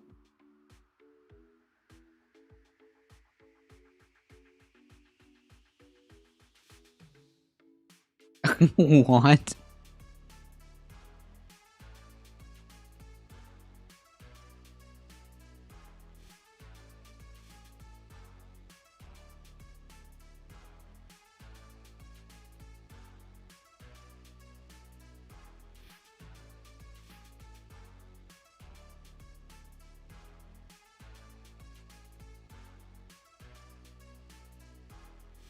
Yeesh.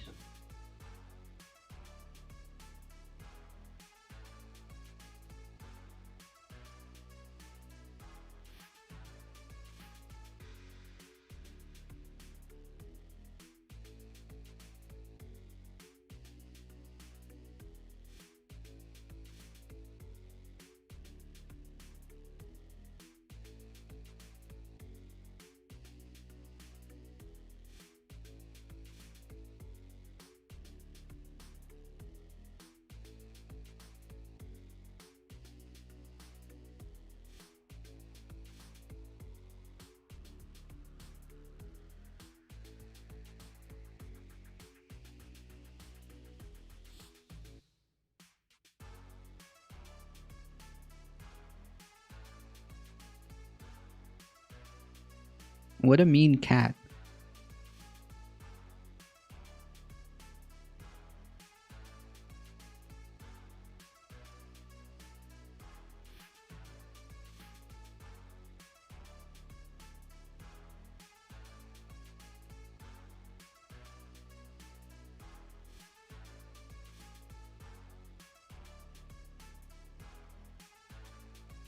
True Dick Zeke.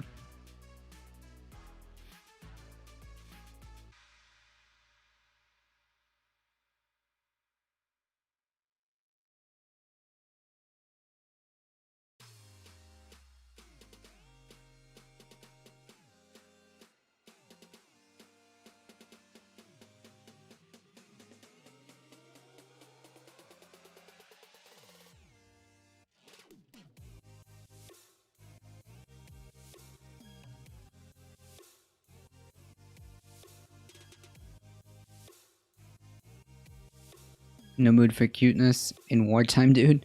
Yeah, it's just a matter of bringing a chill vibe towards the end of the stream.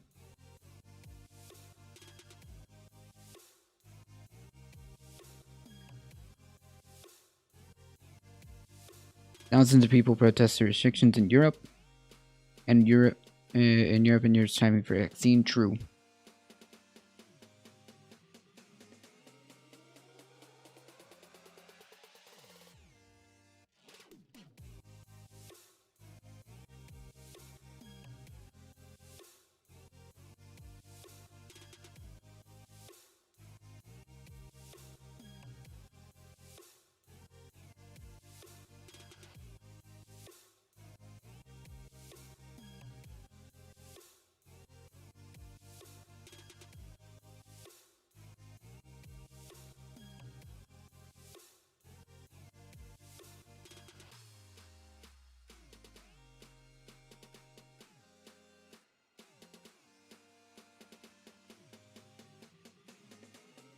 Why do you use light mode on YouTube? It's always been on light mode. I don't know.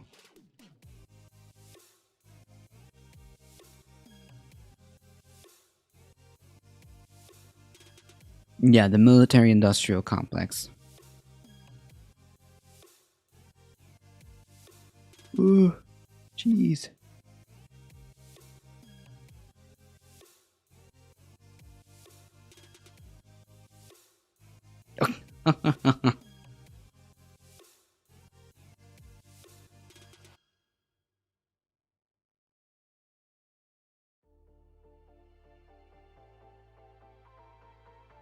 Really?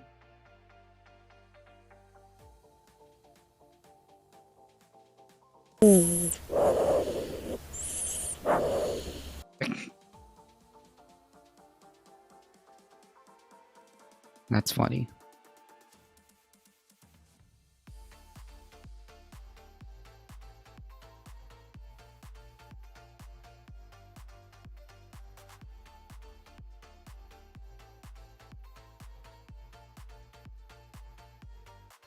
Is this a gopher?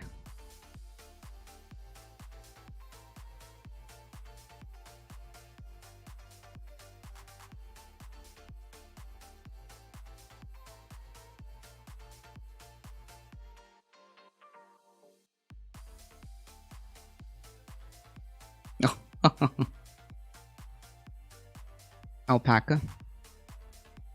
No, that was an alpaca. I meant the other animal on the steppe.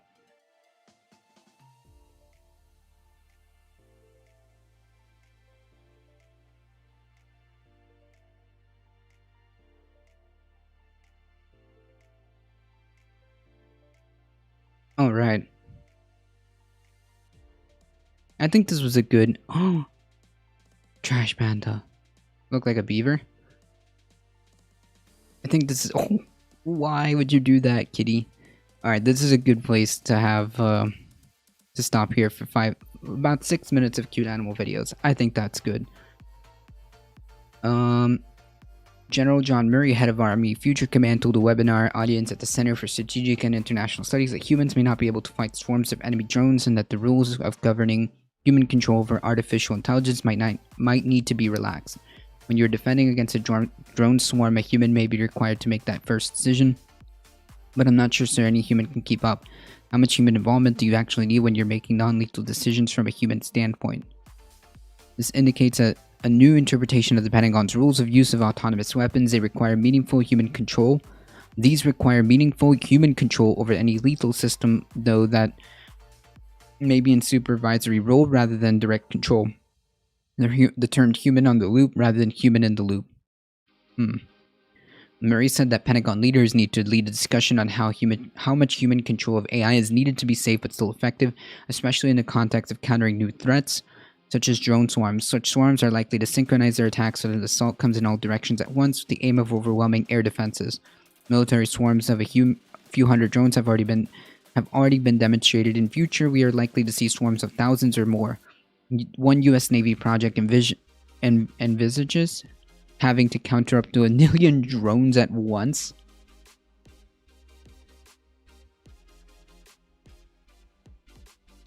We're at war with Corona to a degree, but yeah, I could see where the rhetoric gets a little cringy, if you will. The U.S. Army is spending billions of dollars on new air defense vehicles known as IM-SHORAD with cannons and 2 types of missiles, jammers, and future options of laser and intercept drones. Using the right weapon against the right target at the right time will be vital. Faced with large numbers of incoming threats, many of which may be decoys, human gunners may be overtaxed. Murray said the Army standard test involving flashcard identification requires an 80% pass rate. During the recent Project of Convergence exercise, artificial intelligence software boosted this to 98 to 99%. Yikes.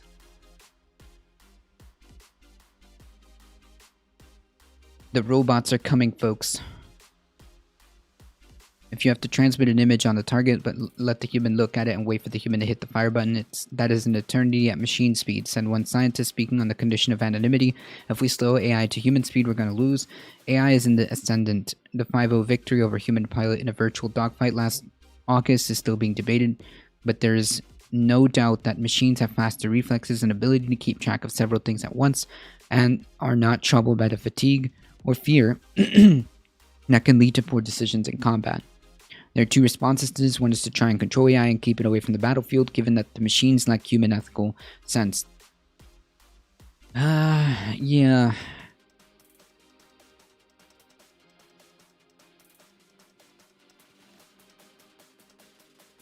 Humans must strike first.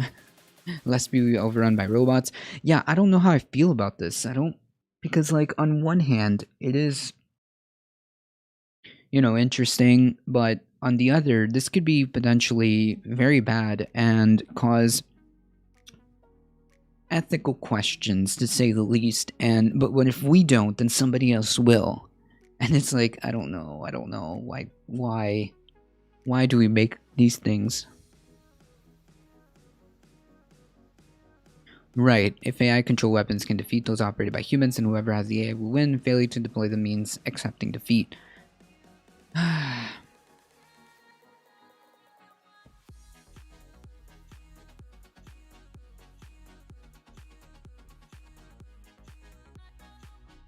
Yeah.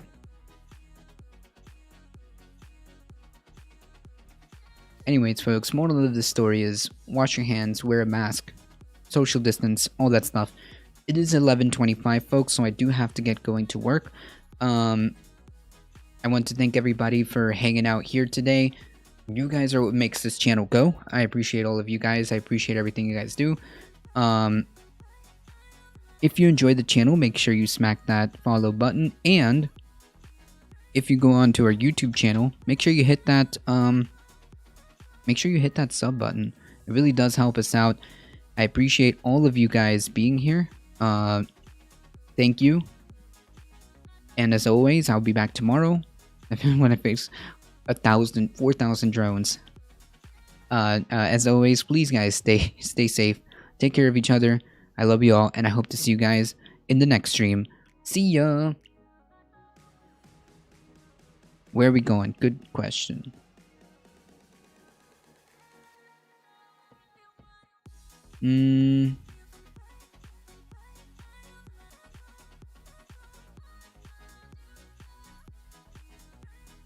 Lurk stream.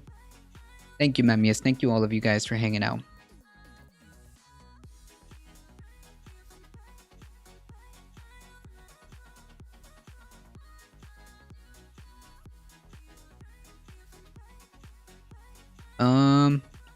Terra. I haven't rated Terra in so long. Let's head on over. Terra Supernova. Yes. Go show some A Difficult Truth love to Terra Supernova. Be super chill. She is super chill. Make sure you follow them. Do all the wonderful stuff. Again, guys, thank you so much. I appreciate all of you guys. And here we go in 5, 4, 3, 2, 1. Here we go.